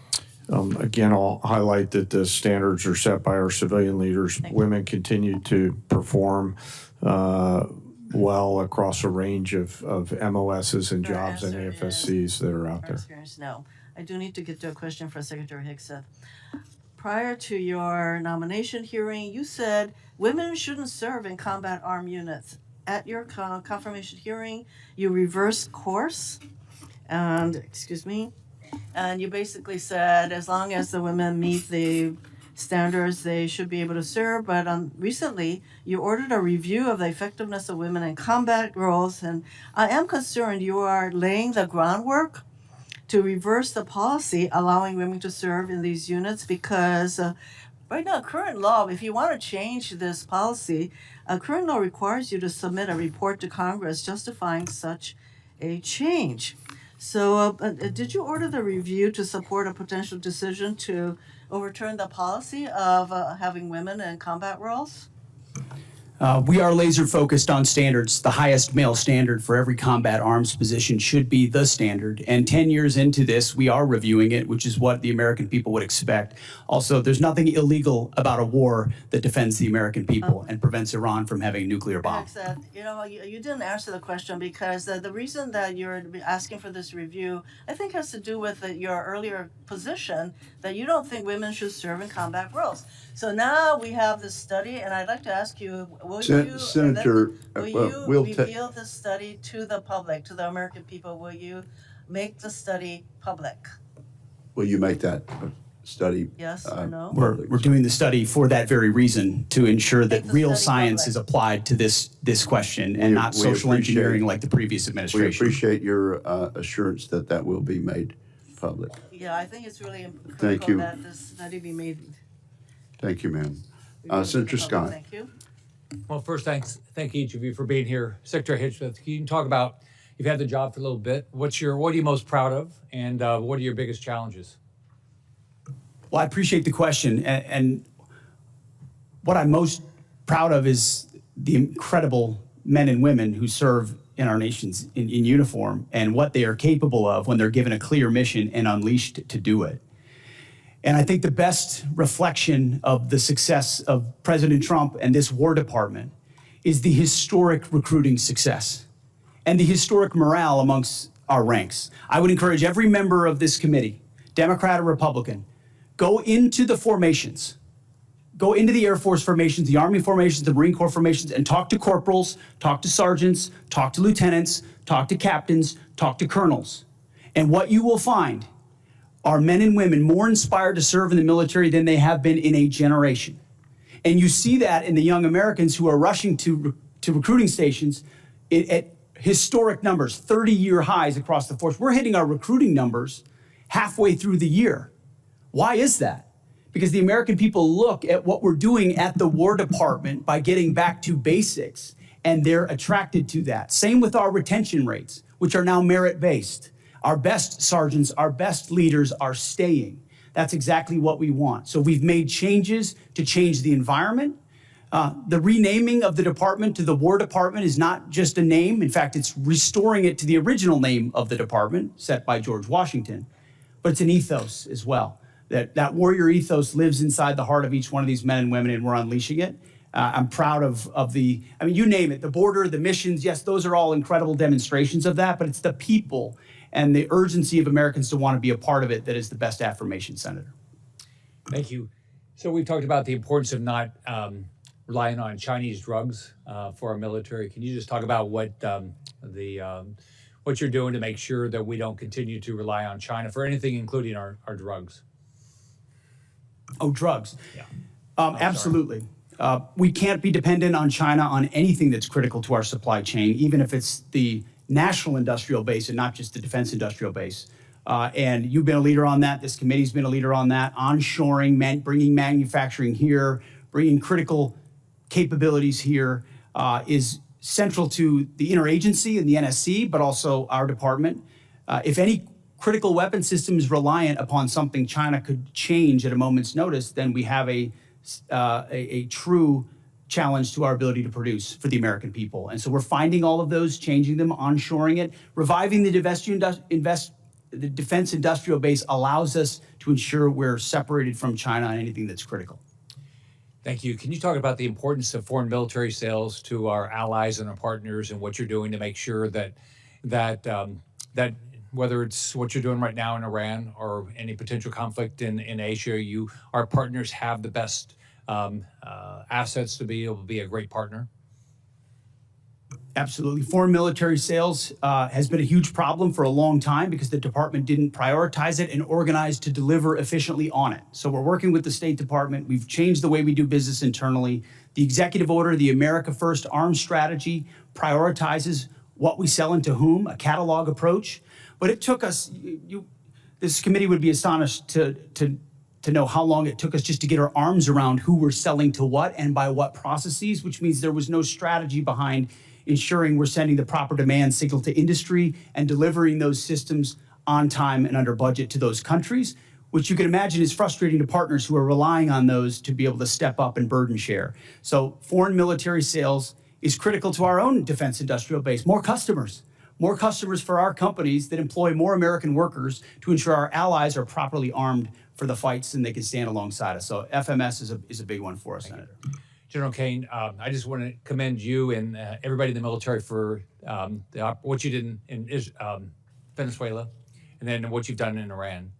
The willingness of the American military to fight and win, do you think it's changed the calculus for Beijing and Moscow?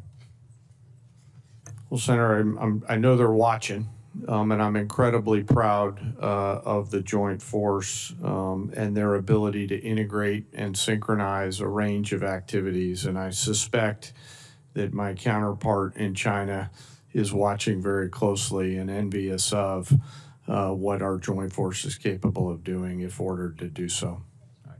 Well, thank each of you, and thank everybody that serves under you. Thank you, Senator Scott. Senator Kaine. Thank you, Mr. Chair. Mr. Hurst, I want you to just confirm something for me about the president's submitted budget. $1.5 trillion is about a 40+% increase from FY26. Am I right that not a penny of that is to go to a pay raise for the 800,000 civilians who work for the Department of Defense? We have 4.2% of a civilian salary set aside for bonuses to make sure we can recognize high performers in the civilian workforce. But you have guaranteed pay raises for the active duty and the Guard and Reserve component, but no guaranteed raises for There are civilians. guaranteed raises for the military, but the last year this department's given out more civilian bonuses. Well, if we're going to increase the defense budget by that much, I would hope the committee would take a look at this. Chairman Kaine, man, I like the sound of that, Chairman Kaine. General Kaine, I want to ask you a question about Southern Spear. It's an operational question. I know from your background that you carefully act to keep military actions within the rules of war. What legal justification could there possibly be that would allow the U.S. military to strike boats in international waters and kill the occupants of those boats without a showing of evidence that there's narcotics on those boats? Well, sir, as you know, our job is to show the range of options, the associated risks, and then take those execution orders, transmit them down to the COCOMs on legally appropriate and legally backstopped actions. Could you give me a legal justification well, sir, that would authorize I don't have striking boats that do not have evidence that they're carrying narcotics? I apologize, I didn't mean to interrupt you. I don't have a copy of the order issued to Southcom with me today. It's classified in its own right, which clearly articulates, based on a variety of criteria, what constitutes a valid military and legally valid target in that theater. And I just want to say I know and trust that our commanders at echelon are rigorously following that legal opinion and those legal boundaries upon which we've been issued those orders. And General Kaine, I would encourage again my colleagues. I am at a disadvantage. I've seen the legal opinion, but I can't talk about it because it's classified. I've seen the targeting criteria, but I can't talk about them because they're classified. I've seen the secret list of DTOs against whom we have declared war that even they haven't been informed of, but I can't talk about it because it's classified. But I would urge all of my colleagues to go to the SCIF and read the targeting criteria and get briefed about it, and then also look at all of the files of all the strikes that have taken place. I've done that with the first 46 strikes or so. And I think there's a profound mismatch between what is occurring and the underlying assumptions in the legal opinion. And I would just encourage my colleagues to dig into this. To Secretary Hegseth and General Kaine, the War Powers Resolution specifies that a war initiated by a president without congressional approval must be concluded within 60 days. It can be extended by an additional 30 days if, quote, the president determines and certifies to Congress in writing that unavoidable military necessity respecting the safety of the U.S. Armed Forces requires the continued use of such armed forces in the course of bringing about a prompt removal of such forces. We're right at the 60-day deadline. Is the president intending to either seek congressional authorization for the war in Iran or send us the legally required certification that he needs an additional 30 days to remove U.S. forces from the war? Just briefly on the previous question, we do know that these are designated terrorist organizations, so we treat them like the Al-Qaeda of our hemisphere, just as a note. But that was not the question I asked. I know there's more to that question. I just think it's important for the public to understand that. There's no willy-nilly targeting of drug boats. We know exactly who these people are affiliated with. I was asking about what's on the boats. On Iran, ultimately, I would defer to the White House and White House counsel on that. However, we are in a ceasefire right now, which our understanding means the 60-day clock pauses or stops in a ceasefire. So they're not in. Yeah. It's our understanding, just so you know. Okay, well, I do not believe the statute would support that. I think the 60 days runs maybe tomorrow, and it's going to pose a really important legal question for the administration. We have serious constitutional concerns, and we don't want to layer those with additional statutory concerns. I yield back, Mr. Chair. Thank you very much. Senator Sullivan. Thank you, Mr. Chairman. Thank you, gentlemen, for your testimony. Mr. Secretary, I mentioned in the classified hearing today, but I do think the $1.5 trillion top line is historic, it meets the needs. And the other thing, as I mentioned in our earlier meeting, the president's done a really good job of getting other allies, NATO and Asian allies, to step up, meet a 5% GDP of defense spending, and in many ways, that's what this is doing as well. So isn't that important as well in terms of our global leadership? What you and the president are providing is that example as well? I think the more we step up, the more the world should look at the American leadership and example and step up as well. And they're going to do that. That helps. It remains to be seen whether some of our allies actually step up to their commitments, but that is the hope. Let me go to an element of that budget that I mentioned in the classified hearing. I always like to put this chart up in different hearings. We have the examples. So a lot of our adversaries, the Chinese, the Russians, in my AOR in the Arctic and the North Pacific. These are the numbers just recently, ATIS incursions, EEZ incursions by the Russians, by the Chinese. By the way, the green ones are joint Russian-Chinese strategic bomber task forces, joint Russian-Chinese naval task forces. This is America, right? This is a really important part of our national defense. So I was pleased to see that one of the elements in the budget was what's referred to by the Air Force as the JBER fighter town recapitalization, given how strategically important that Air Force base is. General, can you talk a little bit about that recapitalization? It's for building out what is a very strategic base, but old. A lot of these facilities are from the 1950s. The goal in the Air Force's language was to have a recapitalization to provide a new state-of-the-art fighter facility capable of supporting multiple platforms now and well into the future. $6.9 billion total authorization, $2.2 billion approps for this year. Can you talk about the importance? I was glad to host you at JBER recently. Can you talk about the importance of this element of the president's budget? Yes, Senator. Thank you for that. And our investment up at JBER is essential to modernizing the nation's ability to project power and capabilities, and really bolsters our effort in not only the Indo-Pacific but also in the high north and the Arctic, which I know is something that's passionate to you.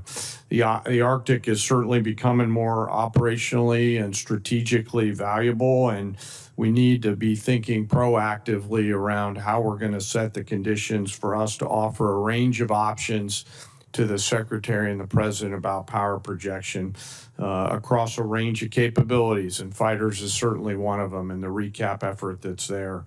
It is our ability to protect that flank is a national imperative and something that we want to keep focused on, and we appreciate the efforts across this committee and the rest of the Congress to help us with that. Thank you. Ms. Secretary, one of the things that I've been talking about and I think is really important now is American energy and us being energy dominant. President put a recent executive order out highlighting the need to accelerate the ability to produce LNG in America. We have a huge LNG project that we're getting close to getting off the ground in Alaska. It would be huge for our military in terms of energy for our military, huge for our allies. And can I get your commitment to work with me and this committee? You mentioned in your testimony the Office of Strategic Capital. This, to me, is one of these projects that I think would be absolutely critical for our national security. We talked about this just in Admiral Paparo's testimony last week. He was talking about the Alaska LNG project as hugely strategic, kind of a private sector, American counter to the Chinese Belt and Road Initiative. I think it'd be a great opportunity to work with the Office of Strategic Capital. Can I get your commitment, Mr. Secretary, to do that on this project? Yes, very aware of that project, and I think it's the Office of Strategic Capital is a great place to look at partnering. Great, I appreciate that. Finally, I'm just going to ask, 47 years of war that we've had with Iran. My colleagues on the other side of the aisle, they talk about the civilian casualties. These are all horrible whenever there's any civilian casualties, but just general. Do our forces target civilians ever? Sir, never intentionally, and I don't know in any particular case of unintentional, but we don't do that. That's not core to our American values or how we approach things. Do our adversaries target civilians? Yes, sir. Like the Quds Force? Yes, sir. I think it's really important as we keep bringing this topic up to remember who we are and who our adversaries Senator Sullivan. Senator Sullivan, do you ask unanimous consent to have the two exhibits added to the record? Yes, sir, Mr. Chairman. Without objection, that will be done. Senator King. Thank you, Mr. Chairman. We've had a lot of discussion about Iran. I'd like to talk about several other aspects of the budget. The first is the way the budget's been constructed. Ever since I've been here until last year, we've had bipartisan budgets and bipartisan National Defense Authorization Acts, and passed by majorities. I voted for all of them. And all of a sudden, in this year, 25% of the budget is essentially out of the process and will be passed presumably through some kind of reconciliation, which is by definition a partisan exercise. Mr. Secretary, why not all those items, housing or Golden Dome, whatever, why aren't they in the regular budget? Why do we suddenly have a two-part budget where this committee and the Congress generally has oversight and input to a process where a quarter of the budget is essentially a slush fund? Well, Senator, I appreciate the question. I wouldn't characterize a quarter of it as a slush fund, but I recognize that we see it as in totality as a $1.5 trillion budget. But why the separation? Why the two pieces? Multiple vehicles. As you know, there are multiple dynamics that play into why there are multiple vehicles, but we are fully committed with working to the committee to ensure that the right vehicles are utilized to get precisely this amount, $1.5 trillion. Why should we? You didn't answer my question. Why are there two pieces? Why not? For time immemorial, we've done budgets here. We've never, to my knowledge, we've never used this reconciliation process for a defense budget before. What's going on? Why not? My understanding of the reason for the vehicles is to ensure we actually get to 1.5 trillion, which is the most important bottom line. The most important bottom line is that top line of 1.5 trillion to fund what we need, and we think this process is the most effective way to get there, Senator. Well, what you're really saying is we don't want to deal with that pesky Congress and their appropriation process.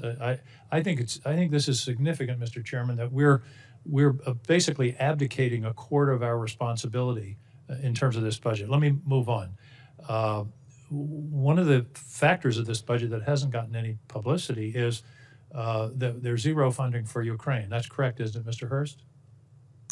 That's correct. There's no USAI funding in this budget. And there was 400 million that was appropriated last year by a bipartisan, bicameral act of Congress. What's become of that money? My understanding is not a dollar of it has been dispersed. It was released very recently, and again, we got these funds, I believe, in March. And it takes time for funds to flow through the department, but it's going to get put to work very shortly. We're going to work with the UCOM commander to make sure we use these funds in the most appropriate way possible. I didn't want Senator Sullivan to be the only one with an exhibit. This indicates what's happened to our support for Ukraine over a period of years. The orange bars are U.S. support. The blue bars are Europe. As you see, Europe is 99% in the year 2026. Same thing with humanitarian and other aid to Ukraine. And yet this is, I believe, an existential struggle for the future of democracy, where we had an aggressive country invade a neighboring country without any justification whatsoever. And by the way, that invading country is the major winner so far of the war in Iran. They've gotten, the estimates are $40 to $80 billion of additional revenues from oil and the relief of sanctions as a result of the war in Iran. Secretary Hegseth, why are we abandoning Ukraine? Senator, if you would hold that chart back up, Yep. I think that's a beautiful chart. I think that's exactly what we want. We want Europe stepping up and funding and shouldering the burden. They are rich countries worth $20 trillion versus economy of $2 trillion. Europe can step up, Europe can fund it, and they have through our Pearl Initiative and through our European Command. That's exactly what the American people want to see, is other countries stepping up and funding that. If it's that important to Europe, which I understand why it is, and the incursion of Russia and the bravery of the Ukrainians, then European countries should pay for it, and that's exactly what that chart says, and that's the administration policy. So we don't have any interest in what happens in Ukraine. Is that what you're saying? It's only the Europeans?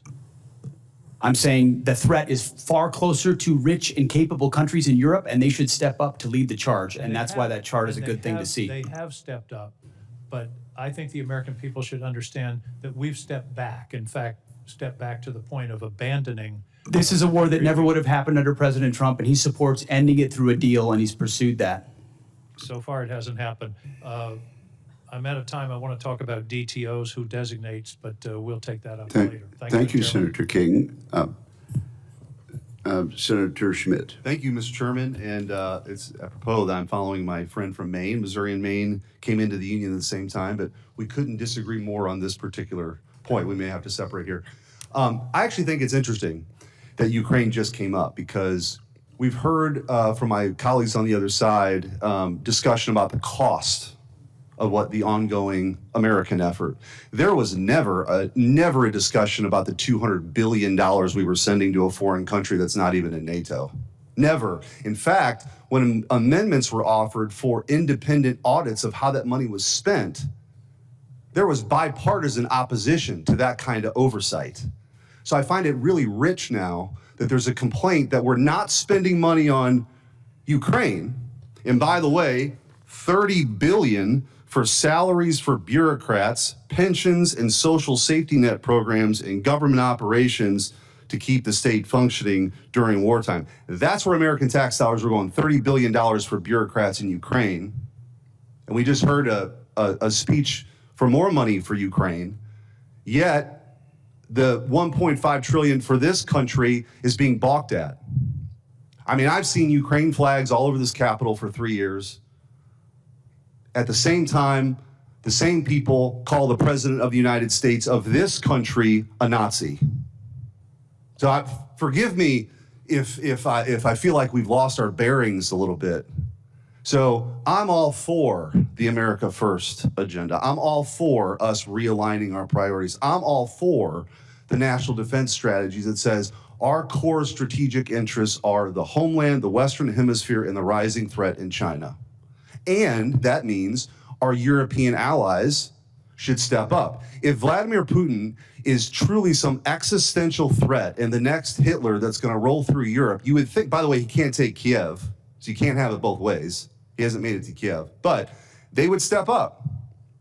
And we better start demanding that, because if we want to meet the challenges of the 21st century and China, our priorities, our focus has to be somewhere else. It doesn't mean abandonment. It just means a true partnership with our European allies, who for a very, very long time have not stepped up. I want to ask you, Mr. Secretary, in your first year, one of the things I think that's really gone towards this morale and recruitment boom that we've seen through your leadership and President Trump was finally taking on the sort of cultural Marxism that had taken hold from the highest levels of leadership, from the President of the United States to your predecessor, this obsession with DEI.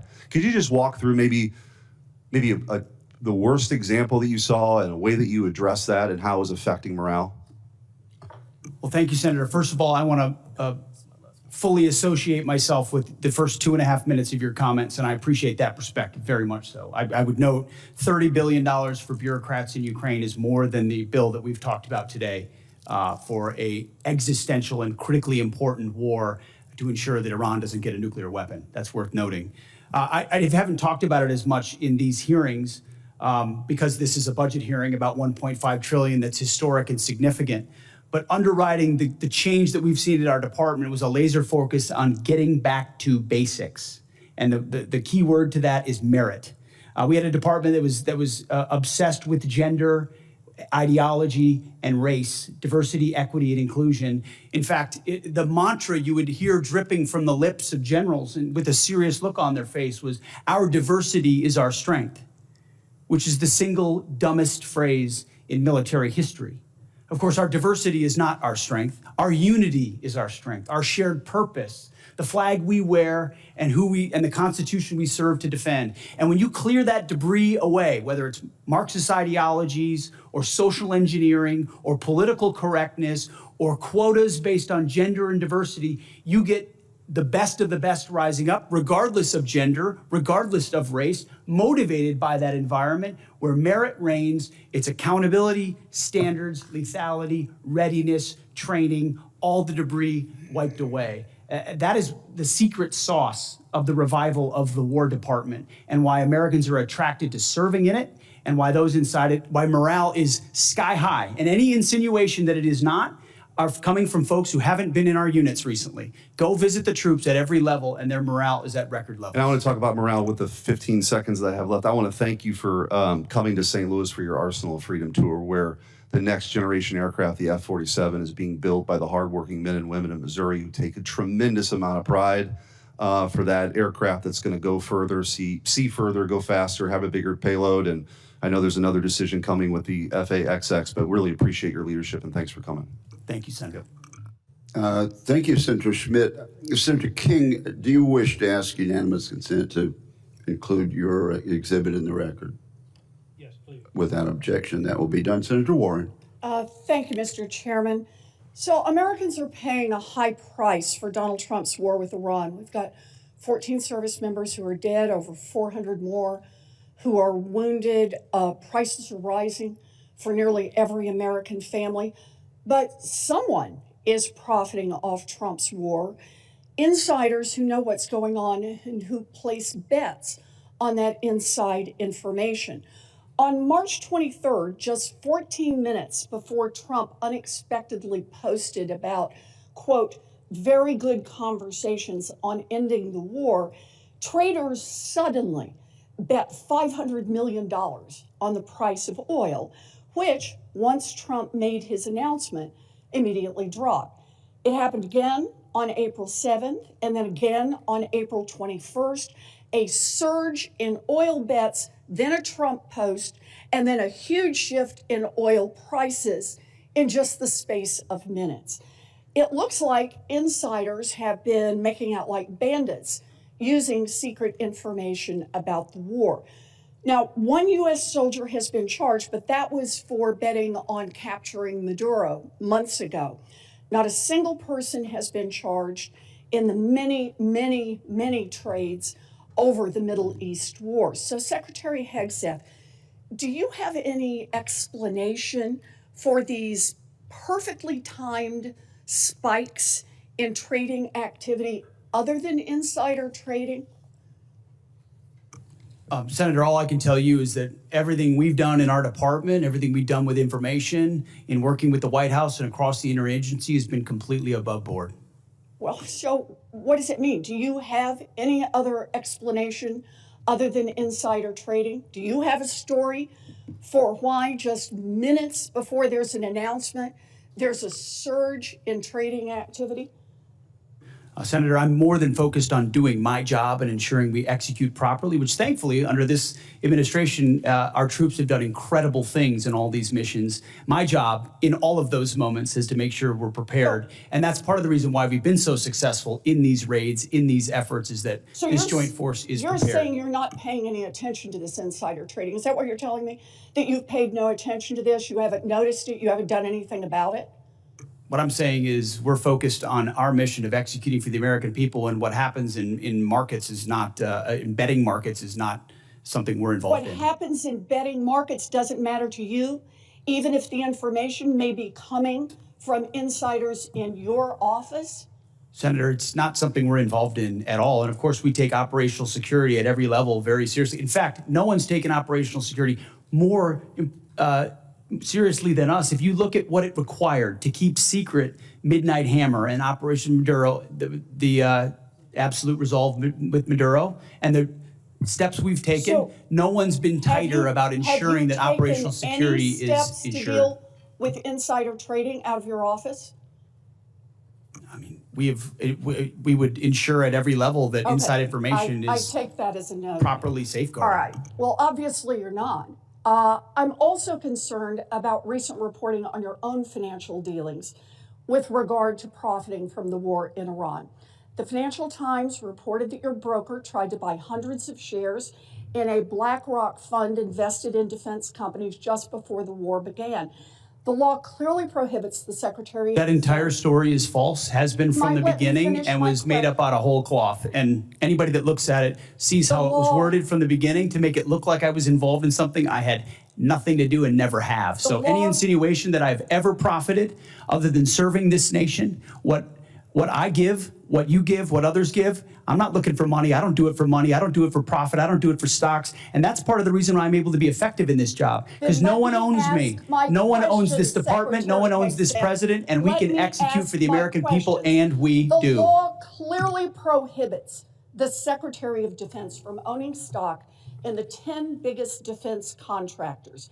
Other senators and I sent you a letter with detailed questions about this, and you have not given us a response. So I'd like to hear you say, did you, through your broker at Morgan Stanley or otherwise, seek to invest in any defense-related funds right before Trump started the Iran war? I'll give it to you as a big, fat negative. Then let me ask you a second question. Is your broker getting your personal sign-off on any investment in individual stocks? Bigger, fatter, negative. He's not getting your sign-off before he makes investments in defense stocks? Can I refer you to your I'm not making investments, agreement? Senator. I am asking, does he know that he has to get your sign-off before he does that? Of course. The time I don't know what of you're the looking for, but you ain't senator gonna has find it. expired. Thank you. Thank you, Senator. I would like to enter into the record the ethics agreement that the Secretary of Defense has signed, that he will sign off personally before his broker makes any attempt to buy defense stocks. Is there objection? Thank you. Without objection, it will be admitted. Senator Banks. Thank you, Mr. Chairman. Secretary Hegseth, you're doing a great job. I've been in Washington for 10 years, several secretaries of defense, now Secretary of War. You're the best that we've had since I've been in Washington. What you've done to restore readiness, restore military recruitment, get the Pentagon focused on warfighting is second to none. And I appreciate what you and President Trump and General Kaine are doing very much. In fact, General Kaine, according to the Department's 2025 China Military Power Report, quote, China believes the next revolution in military affairs will occur when militaries transition to intelligentized warfare and fully integrate artificial intelligence, big data, advanced computing, and other technologies into the joint force, end quote. Can you describe, General, in greater detail how the PLA is using AI to enhance its military capabilities? You bet, Senator. They are attempting to integrate AI across the range of their warfighting functions, which extends to command and control, information advantage, intelligence, certainly kinetic and non-kinetic capabilities, and to a certain extent sustainment. I'll note that so are we, and in many cases we are out in front of them. I want to commend our chief digital and artificial intelligence officers inside the joint force at the COCOMs with the services, who are also leaning very far in as we march towards a digitized joint force that allows us to see and command and control a force better. The China Military Power Report also goes on to note that the Chinese AI sector remains, quote, constrained by its limited access to high-performance AI chips. General Kaine, how big of an advantage is it for the American warfighter that America's arsenal of compute is bigger than China's?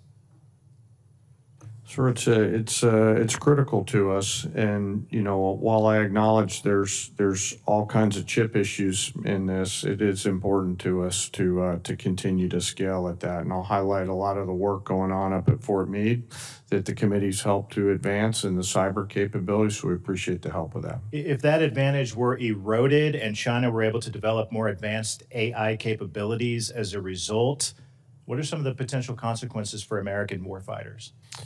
Well, sure, it could certainly put us at risk, and that's why we're leaning in so hard. There's always a balance between commerce and protection. I acknowledge those are policy matters, I think, is what you're starting to get towards. But on a pure military-only standpoint, we would see some defense in depth eroded from that. Secretary Hegseth, do you agree that enhanced Chinese AI capabilities could put American service members at risk? Senator, we absolutely have to stay ahead. The advantage that AI provides applied to any number of capabilities, whether it's domain awareness, targeting cycles, you name it, AI and leveraging it, and that's why we've made it the forefront. I mean, it's AI first with everything that we do, integrating it at every potential echelon to ensure we can respond faster. If we're better at that than any adversary is, it's going to give us an advantage, and we have to maintain that. I agree. Do you agree that we should do everything in our power to ensure that American service members go into battle with an overwhelming and fear-inducing technological advantage, particularly with AI? Always. Overwhelming is the goal in every scenario. Earlier this year, the Pentagon issued updated guidelines that prohibit department funds from supporting grants and contracts involving fundamental research collaboration with blacklisted Chinese entities. How important are those restrictions to safeguarding our technological leadership? Have to have them, especially when you look at the power of models and all of those things. If you have connections to entities that could have connections to your adversary, and you can have degradation of your advantage. Again, this is where I appreciate your leadership, Mr. Secretary, which has been second to none. And I know that you will work with Congress to help codify those restrictions and encourage taxpayer dollars to never advance the capabilities of our enemies and our adversaries. I appreciate both of your leadership. We've come a long way in a couple of years from, the night and day difference between the last administration and this administration is apparent to every Hoosier that I talk to. So I appreciate your leadership. I yield back. Thank you very much, Senator Banks. Senator Peters. Thank you, Mr. Chairman, Ranking Member. Gentlemen, welcome to the committee. I appreciate this discussion. I'll just start off. The number one question I get when I'm back home from people is basically very simply, when will this war end? We know the costs are that the American people are paying, both in higher fuel costs, our farmers are paying because of fertilizer cost. We know that the whole world economy is paying a great deal for this war. And basically, as I think that through, and this is what I want to talk to you about, is that we all know that it's a whole lot easier to go to war than it is to get out of war. That's always the tough question. And we've got to figure that out. And there are some folks who've written quite a bit about this. One text on war by Karl von Clausewitz. Mr. Secretary, I'm sure you're familiar with the book. I know all of the men and women in uniform are. It's the most widely read, most influential military strategy book in Western history, which is pretty broad. And it is the core curriculum that is read in all the war colleges. I read it when I was at the Navy War College taking courses. It's part of what the U.S. military thinks about when they go to war and then how to get out of the war. And one of those core principles it starts with is basically war is the continuation of politics by other means. That everybody knows that quote who's worn the uniform, and others too.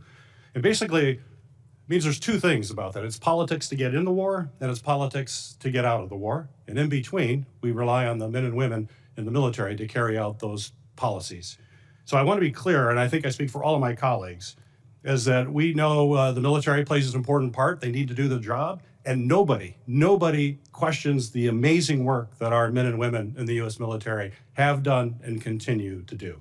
They've performed absolutely brilliantly, and we applaud all that they have done. However, what we do question is the politics part. It's a continuation of politics. So it's our political leaders that get us into war, and our political leaders who have to get us out of that war, which falls on you, Mr. Secretary Hegseth, and others in the administration, including the President as Commander-in-Chief. So, Secretary, are you familiar with the concept in that book of center of gravity?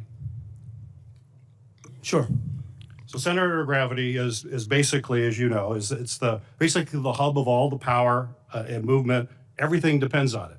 And Clausewitz will say if you don't take out the center of gravity, it's very difficult to win the war. You can have tactical successes, you can have military successes, but if you're not focused on that, you're not going to be able to win. Basically, he talks about military strikes are tactical, and tactical success doesn't necessarily create the political conditions necessary to get the parties to the table to negotiate and get it done. So we've got to focus on that. So my question for you, Mr. Secretary, what is the center of gravity for Iran?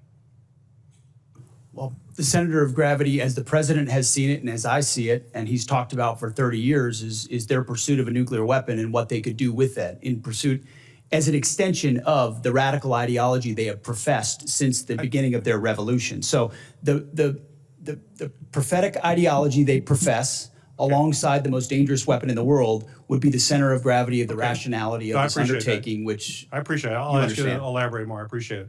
General Kaine, you know more about Clausewitz and strategy than I will ever know, including all the folks behind you. What would you consider the center of gravity as defined by Clausewitz in this type of war?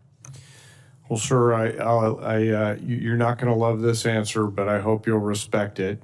War is politics by any other means. Right. And the political side of that necessitates that our political leaders determine what is the center of gravity associated with that. From a military-only perspective, there's a variety of things academically that we could look at for center of gravities, from leadership to will to capabilities to intent. But I'll defer to our political leaders to determine that's what fine. that is. That's fair. I don't like it. You're right. But I know, and sir. I know you know the answer to that, and you're just not telling me. Well, I get why you're doing that. my inner but I would marshal. say, other observers say that basically it's not the leader. Usually, if you take out a leader, that doesn't necessarily make the changes. That in Iran's case, it's probably the Islamic Revolutionary Guard. That's the center of gravity. They're the ones that control the country, and they're very diverse to do that. The Americans' center of gravity is probably our economy and our ability to maintain public opinion support. We already know the public isn't there. We know the impact to our economy. And central to that is the leverage. And I'm running out of time here, but the central of leverage is the Strait of Hormuz. That is bottom line. We have to open that up. We have to take that away from Iran. The fact that we haven't done that yet, and we're 60 days in, we're just now bringing minesweepers from the Pacific in there. We have some unmanned opportunities, but we've got to have the capacity to do that. It was clear, even if there was a plan to keep the straits open, it was not going to be implemented because the assets were not positioned in a place to actually open the straits. If they were, we would have seen those happening right now. We're not. So we're missing the point here. The center of gravity is going to be bringing down the government of Iran in a way that they will want to have a peace treaty so we can protect our country from having nuclear weapons pointed our way. But the center of gravity is going to be, in a lot of ways, is going to be focused on what happens on the straits. And Mr. Secretary, we've got to see action a whole lot sooner in the Straits. The world community needs it. We're not going to bring this war to an end until we seize control of the Straits in a way Which that in opens part them is back why up. we have a blockade that has been impenetrable for the Iranians, because they don't have a conventional navy to contest it, which Well, means we control the Straits. The time of Senator Peters has expired. Let me observe that I very much appreciate the senator from Michigan suggesting ways in which our effort in Iran could be more successful. I do appreciate that. And let me also observe, Senator Kaine, that civilian control goes back well beyond Marshall. It goes back to George Washington, who was wise enough to resign his commission to the elected membership of the government at that time. Senator Sheehy, you are recognized. I think it's important to note that the objective is not to get out of the war. The objective is to win the war, not to get out of it. And I think we've allowed the narrative to shift so off target here. President Trump did not start this war. We did not start this war. These radical, barbarian, savage clerics who have started killing Americans 47 years ago in a unilateral campaign of terror, murder, treason, kidnapping, torture, have been murdering our countrymen all over this world almost every single year, hijacking airplanes, hijacking cruise liners, taking our embassies, blowing up our embassies, blowing up our barracks, blowing up our ships, capturing our soldiers and murdering them in brutal ways. They started this war. And it would be a lot easier to beat them if we didn't have administrations shoveling hundreds of billions of dollars into their pockets while they're actively fighting our own people. While our own uniformed service members have been fighting this murderous regime, and we have presidents quite literally shipping pallets of cash to pay these terrorists off. It's been a disgrace. It's been an embarrassment to this country for far too long. But back to the point, General Kaine, I have a specific question for you. I think in this day and age, we all know that basically every single operation that we partake in, whether it's stealth bombers, whether it's a blockade, our special operations forces are a fundamental shaping and priority component to all those. Would you agree? Yes, Senator, I would.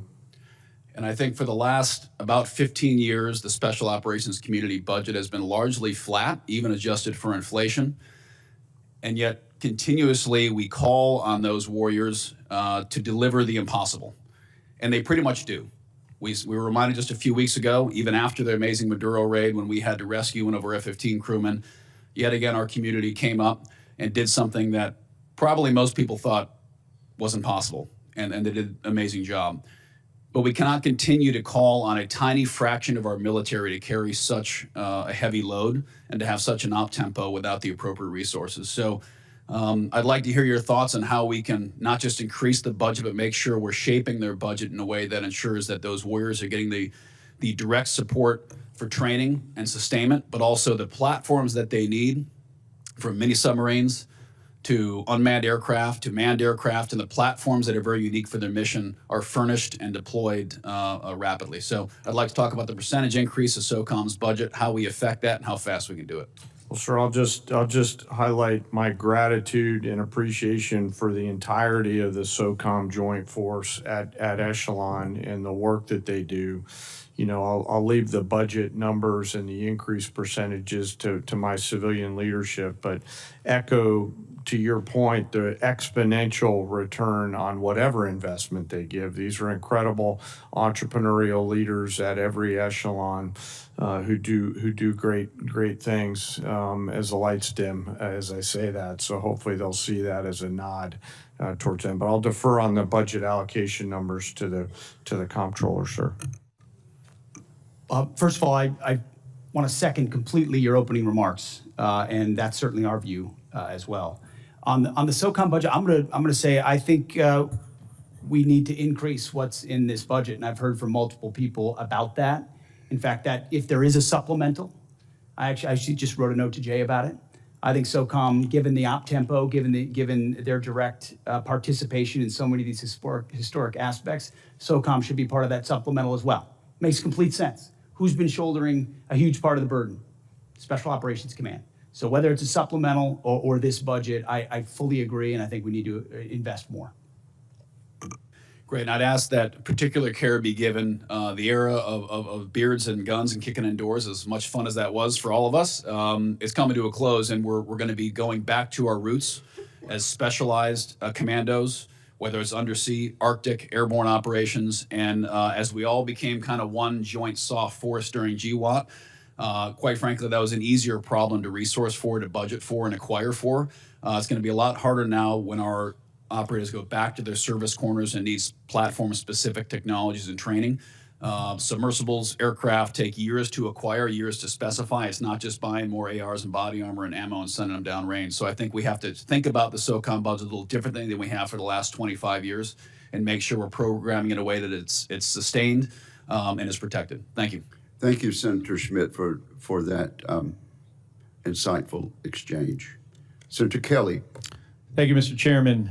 Gentlemen, thank you for being here. Secretary Hegseth, safe to say that our weapons like SM-3s, Tomahawks, Patriot missiles have capabilities that are unmatched. That's why they cost a lot, take a long time to produce. Your budget requests $31.8 billion to expand production capacity for critical missile stockpiles. Is that correct? 31.8? I'm looking at $53 billion for munitions acceleration over 14 critical munitions, of which the ones you listed are a part. Okay, so I believe more 53. than that. Yes, sir. More than 20 billion more. So we've been working together to grow the industrial base because we're all worried about how our stockpiles would hold up in a conflict against China. Since the start of this war, you've made it a point to highlight the number of strikes the U.S. military is carrying out, citing that more than 13,000 targets had been struck as of April 8th. On March 2nd, you said, and this is a quote, "This was a massive, overwhelming attack across all domains of warfare, striking more than 1,000 targets in the first 24 hours. On March 10th, you said, "Yet again, our most intense day of strikes inside of Iran." On April 6th, you said, and this is another quote, "The largest volume of strikes since day one of this operation." Your department has released video after video of things blowing up. None of us doubt the strength of the U.S. military and their ability to do hard things. I understand that better than anybody. The questions we should be asking and answering are, what does this cost us and what does it achieve for the American people? Many of these strikes use our best weapons, and we're using a lot of them. And a lot of interceptors. Open source reporting has estimated that the military has used an outrageous number of Patriots. I'm not even going to say the numbers, but a lot of Patriots, a lot of THAAD rounds, JASSM-ER, Tomahawks, very expensive, exquisite. We can't make these munitions overnight, and it's clear from your budget request that you know that. Can you tell us how many years specifically is it going to take to replace these systems? Senator, thank you for the question. I would defer to the comptroller on the amount because I think it's a lot higher than 53. If you look at long-range fires, JASSMs, LRASMs, Tomahawks, we're looking at 238 billion. Okay, we're a looking lot. at 40 billion for hypersonic. So I actually think it's closer to 330 billion in munitions. Okay, how many ultimately, years to replenish? That's the question. I think that's exactly the right question, too, Senator, because the time frame we were existing under was unacceptable. Okay, well, and tell what this me- budget does, I mean, months and years, fast. Years. I mean, we're building new plants in real time. So just to replace what we have 2x, expended. I said months. And then you said years. Both, it depends on the weapon system, but 2 to 3, 4x of what we have today. So Okay. yes, we're dealing with a reality under the previous administration of what they sent to Ukraine and what they allocated elsewhere. Okay, I got it. So And we we're fired rapidly doing years it quickly. worth of munitions. And it is clear that these are being expended to try to achieve some objectives. That was the plan. But, Mr. Secretary, this war is stuck. The Strait of Hormuz is closed. The Iranian regime is in place. The nuclear material still in their hands. Americans are being crushed by higher costs. And it's not clear to them at all what the goal of this war is. So, I've got about a minute, and I want to go to another topic. I saw your hearing yesterday, and I'm going to give you one more chance to address a question here. It's my understanding that the definition of no quarter is that legitimate offers of surrender will be refused or that detainees will be executed. Is that your understanding of the definition? The only entity that would kill detainees or target civilians is the Iranians, and they're the ones being crushed. So it's the Iranian military and their military capabilities. The question is, do I you disagree understand, completely with your articulation. No, do you understand the definition that I just read you? Because that's the definition from your department's law of war manual. Is that your understanding? And I'm gonna just get to the point here. We fight to win and we follow the law, Senator. Okay, so your quote was, "We will keep pushing, keep advancing, no quarter, no mercy for our enemies." And yesterday, you did not clarify whether you stand by this statement. So I'm going to give you another opportunity to clarify if that is what you meant. Do you stand by that statement you made on March 13th? We have untied the hands of our warfighters. We fight to win, and we follow the law. Okay, so you're not clarifying. So you stand by that statement. So you're the Secretary of Defense. The things you say matter. And your response here, right now, makes it clear to the American people exactly why you are not right for this job. It makes it clear to our enemies, Senator. Thank you, Mr. Chairman. Thank you. Senator Sheehy has left the room, but it's been whispered to me that I just referred to him in the last exchange as Senator Schmidt. I don't know if he considered that a compliment or an insult, but I would do correct that for the record. Senator Slotkin, I think you were next. Thank you. Gentlemen, you're here to ask for $1.5 trillion, 40% more than what we gave you last year, $1 trillion. And I agree with the chairman of this committee that the world has never been more dangerous and complicated. And regardless of whether we disagree on the reasons for getting into this war, I think we can all agree that we want our military to come out of it safely and successfully and as soon as feasible. The military has taken, the administration has taken military action in 10 different places in the world in 15 months, more than any president in U.S. history. I think President Trump has really become a foreign policy president. And many of those operations, were on the news for a couple of days, but then the American public didn't feel them. And I think the difference with this war with Iran is that the American public is feeling it in their pocketbooks. Gas in Michigan is $4.99 today. The cost of fertilizer, of airline tickets, things that are real to people. Secretary Hegseth, the president said that you were most keen on this war. He said that you were the most gung-ho about it. I think despite us all wanting to come out of this successfully, it is hard to miss that we are at the stalemate, that we don't control the Strait of Hormuz because shipping is not getting through. And we can block what they're trying to get through, but nothing is moving and it's costing the American public. And I think that's a fundamentally different moment than the rest of the military action we've taken.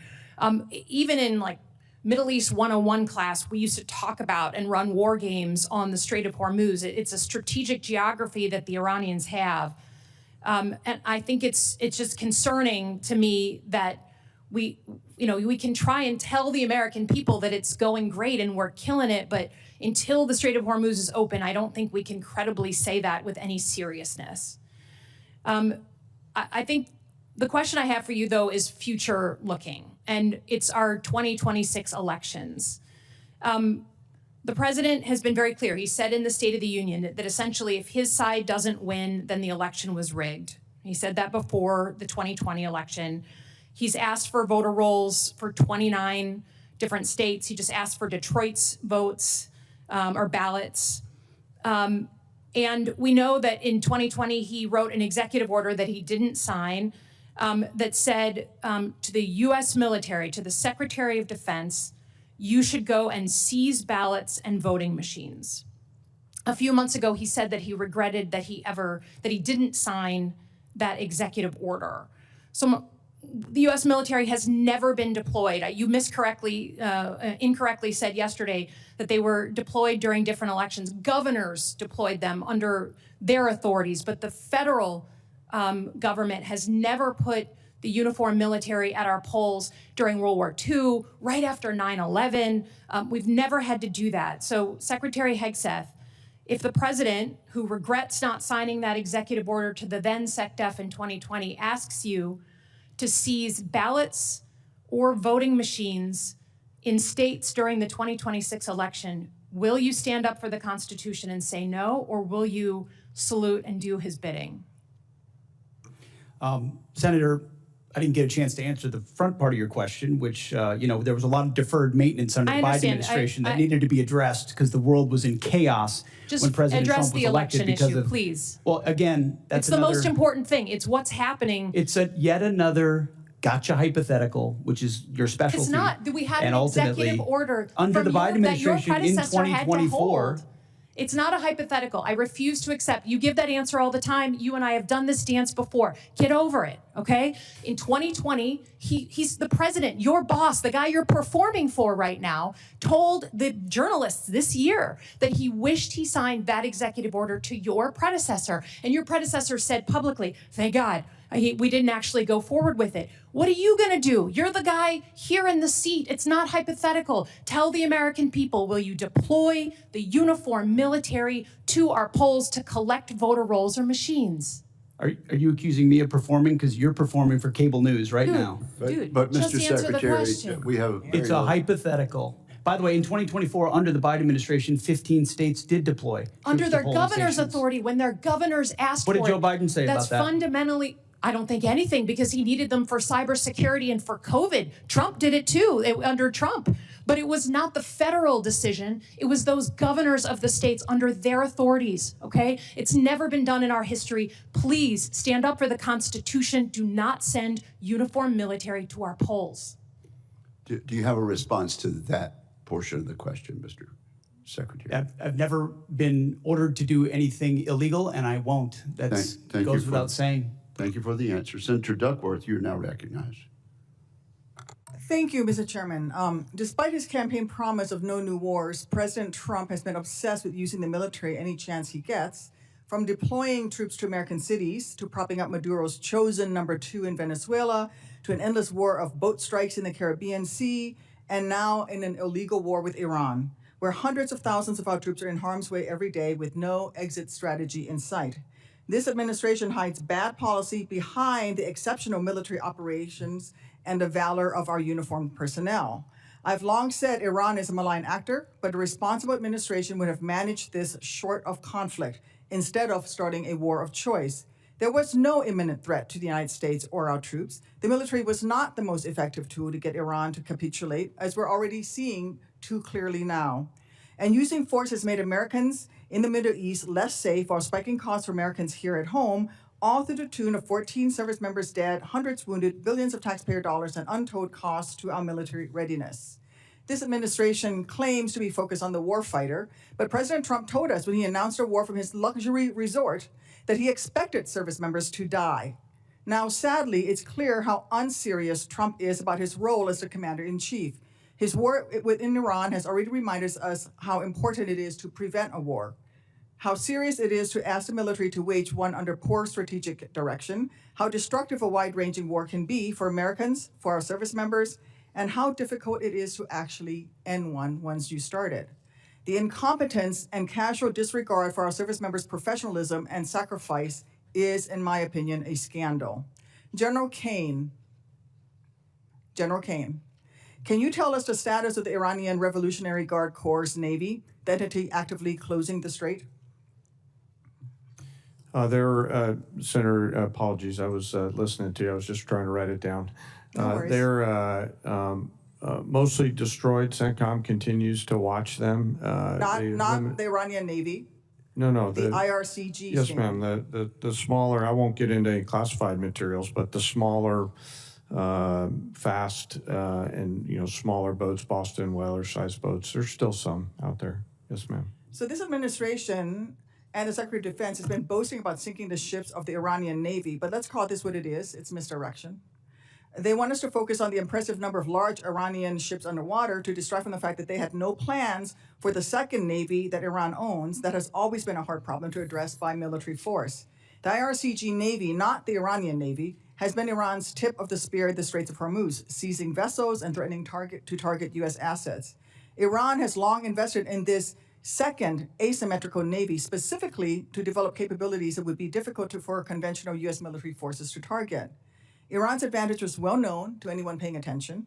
I have no doubt that competent planners in the Pentagon raised their concerns about a quagmire in the Strait to leadership. The question is why their leadership did not pay attention to this sound advice.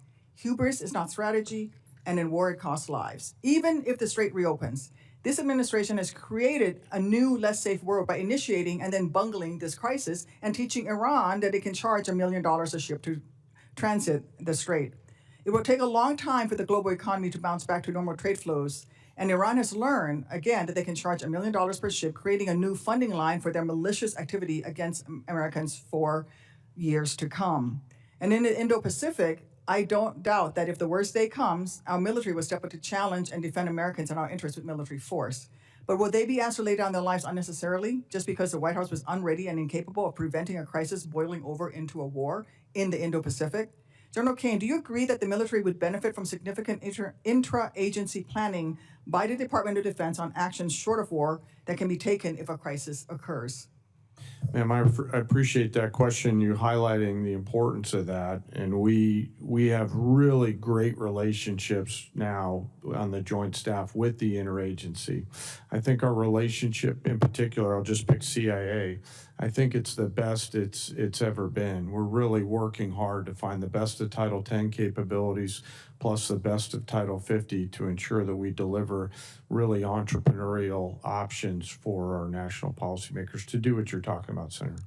All right. But I am concerned because during the recent NDS hearing, I laid out the very real ways that a crisis in just one of the dozens of flashpoints in the Indo-Pacific could be devastating for our service members, Americans, and our American economy. But since then, this administration has only further diminished DOD's ability to prepare for these crises. In fact, as many as 1/3 of the assets in the Middle East are originally meant to be in the Indo-Pacific.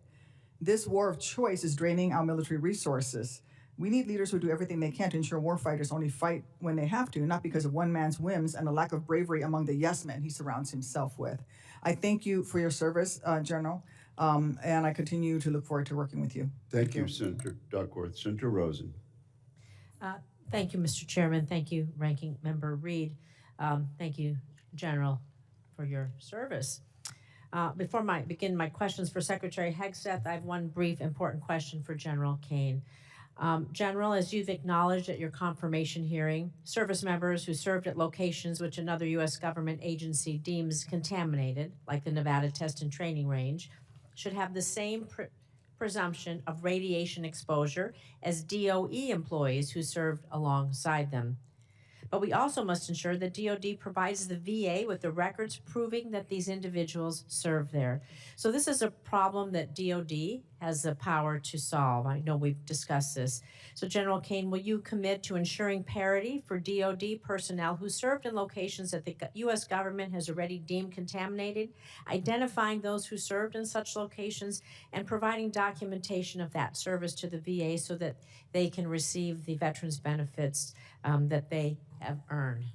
You bet, ma'am. And I'm, since our last time together on this, we've continued to chip away at removing or figuring out how to get past that one particular blocking in that record so that that data flows normally. And I'm committed to trying to solve that for those leaders and teammates who are out there at that site. Thank you. We'll look forward to continue to work with you on that.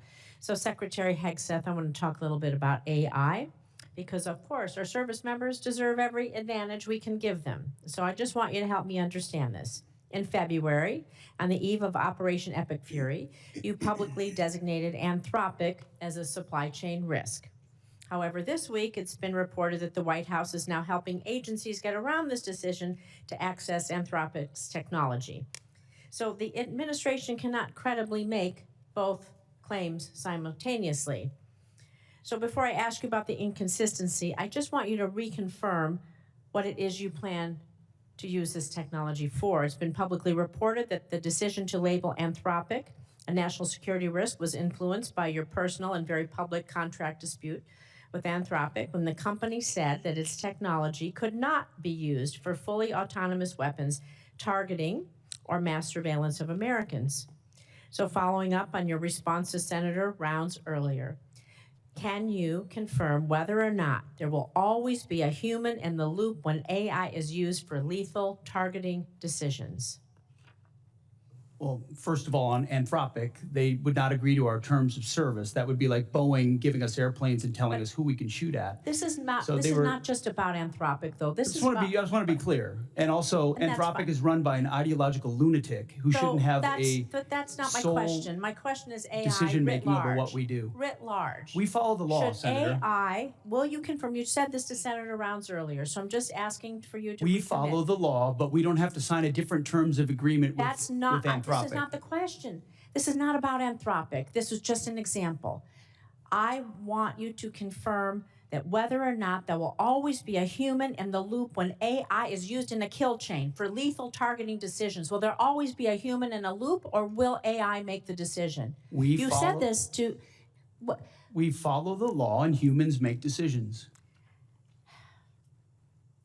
So you will confirm what you said to Senator Rounds, that a human will always be in the loop when AI is used. Which is why that's part of our terms of service anyway.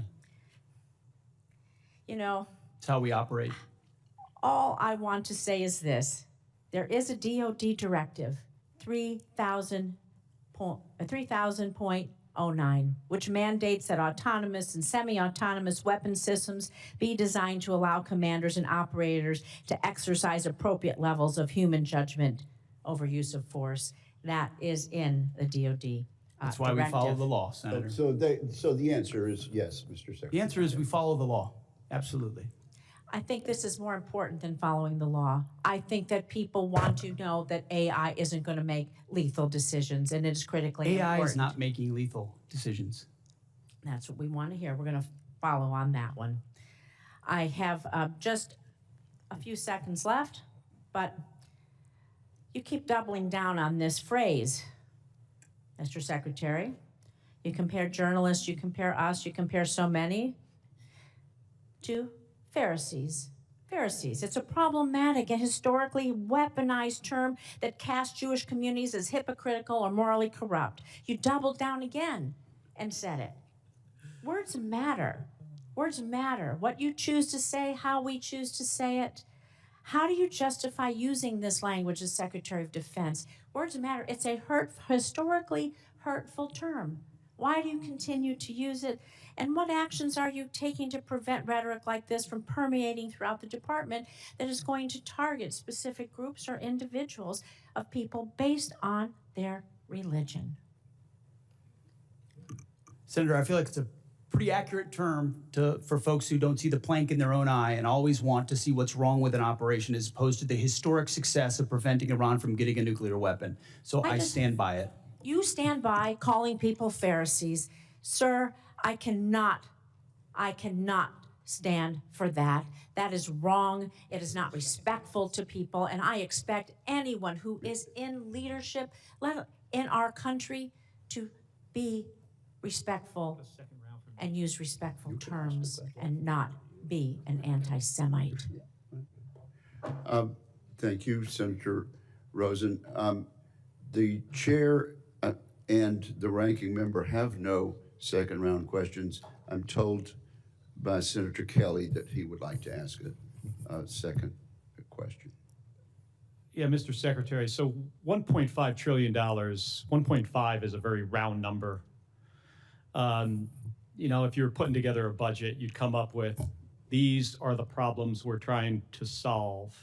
This is the capability we need. These are the systems we have to buy.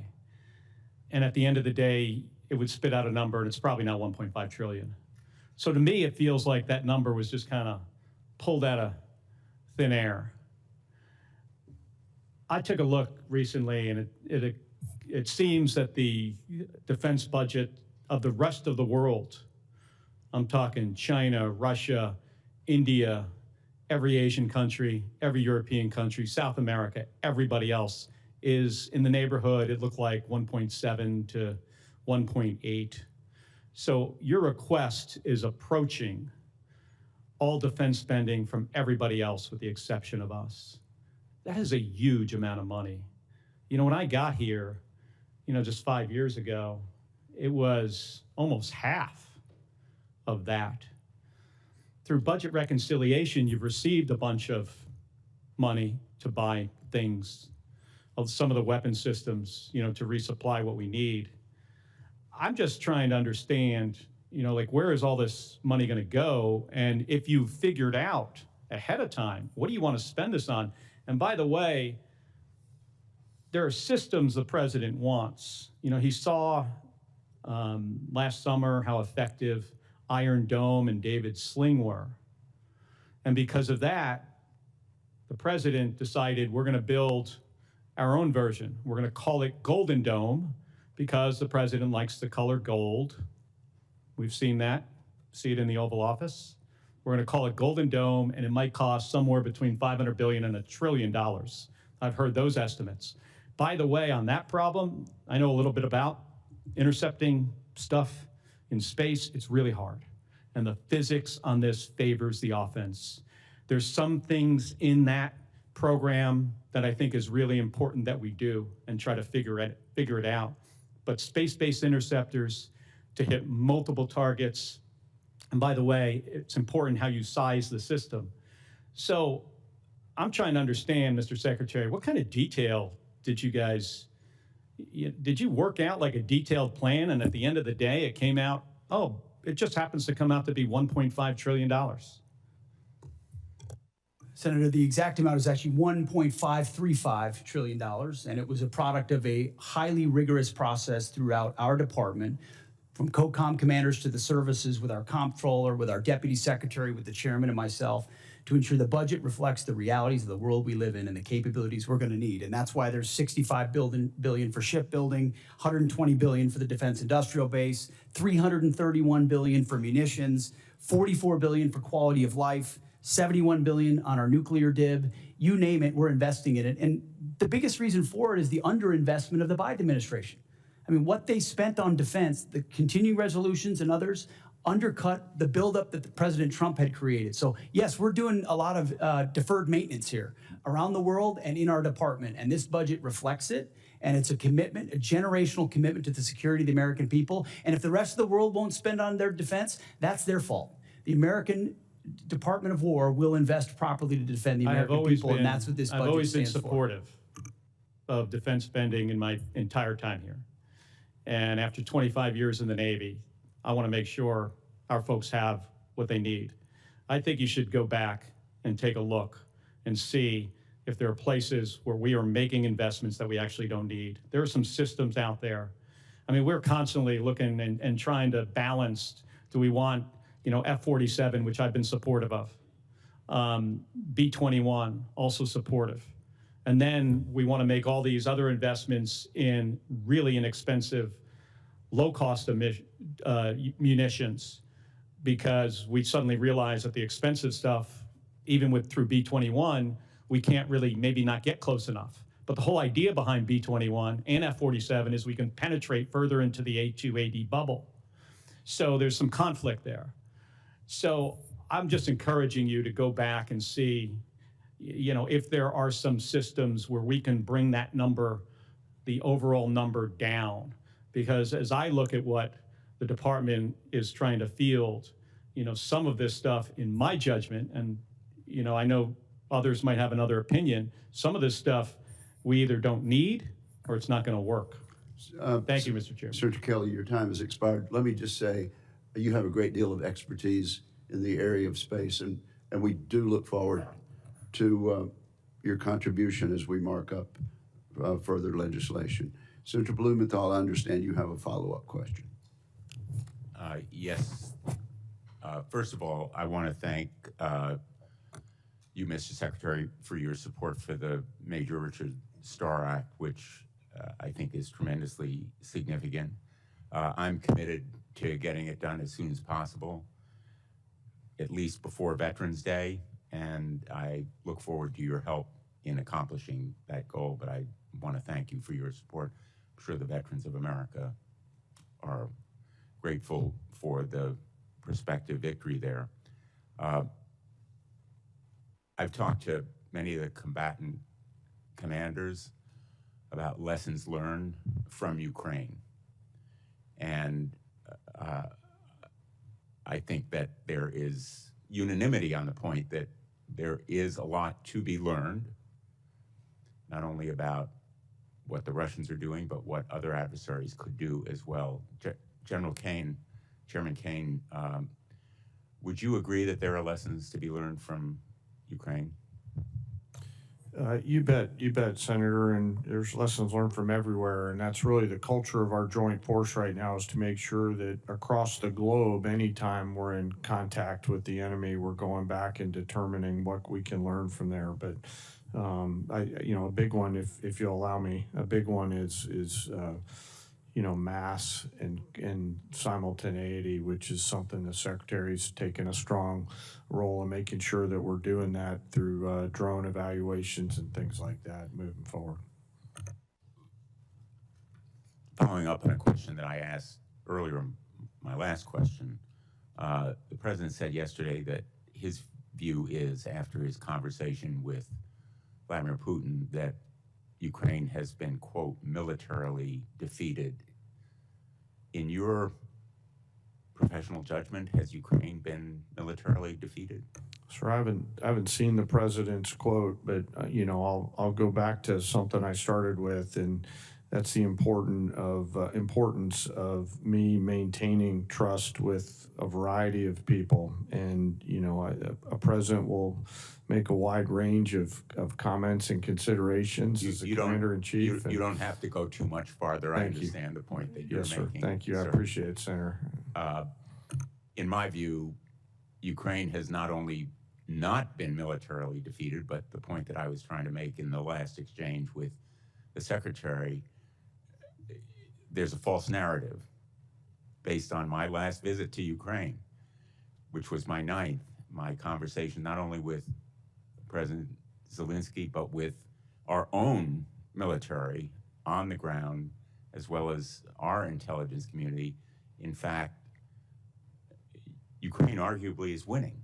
There is this false narrative, Russia's winning. Putin wants that false narrative to be our official narrative. I'm not putting words in your mouth, and you don't have to respond. I understand your reasons for not responding, but the American people should know that the President of the United States is undermining our security because Ukraine is holding the line against Vladimir Putin, who will keep going against Moldova, which I also visited on my last trip, against our NATO allies, and we still have an obligation under Article 5 to come to their defense, just as they did after 9/11, as King Charles so eloquently reminded us. And my view is, and this observation is hardly novel, that China is watching what we're doing in Ukraine. Would you agree?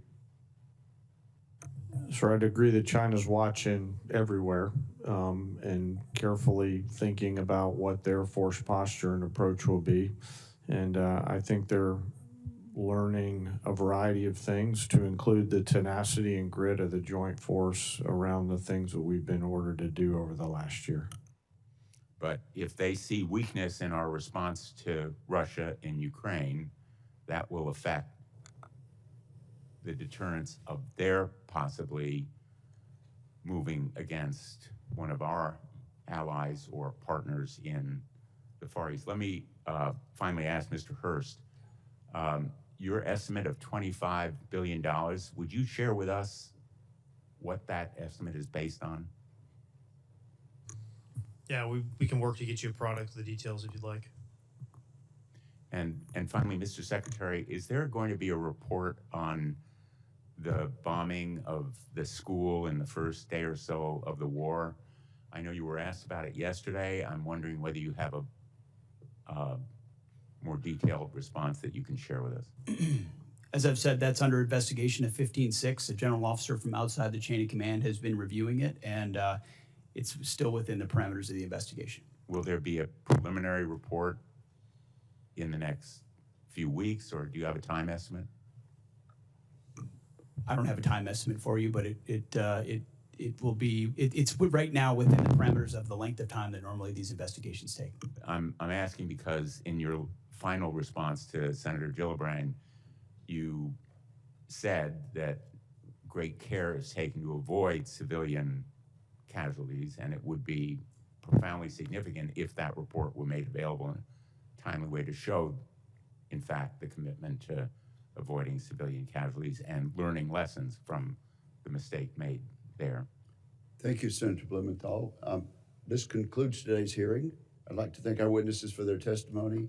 For the information of members, questions for the record would be due to the committee within 2 business days of the conclusion of the hearing. We are adjourned.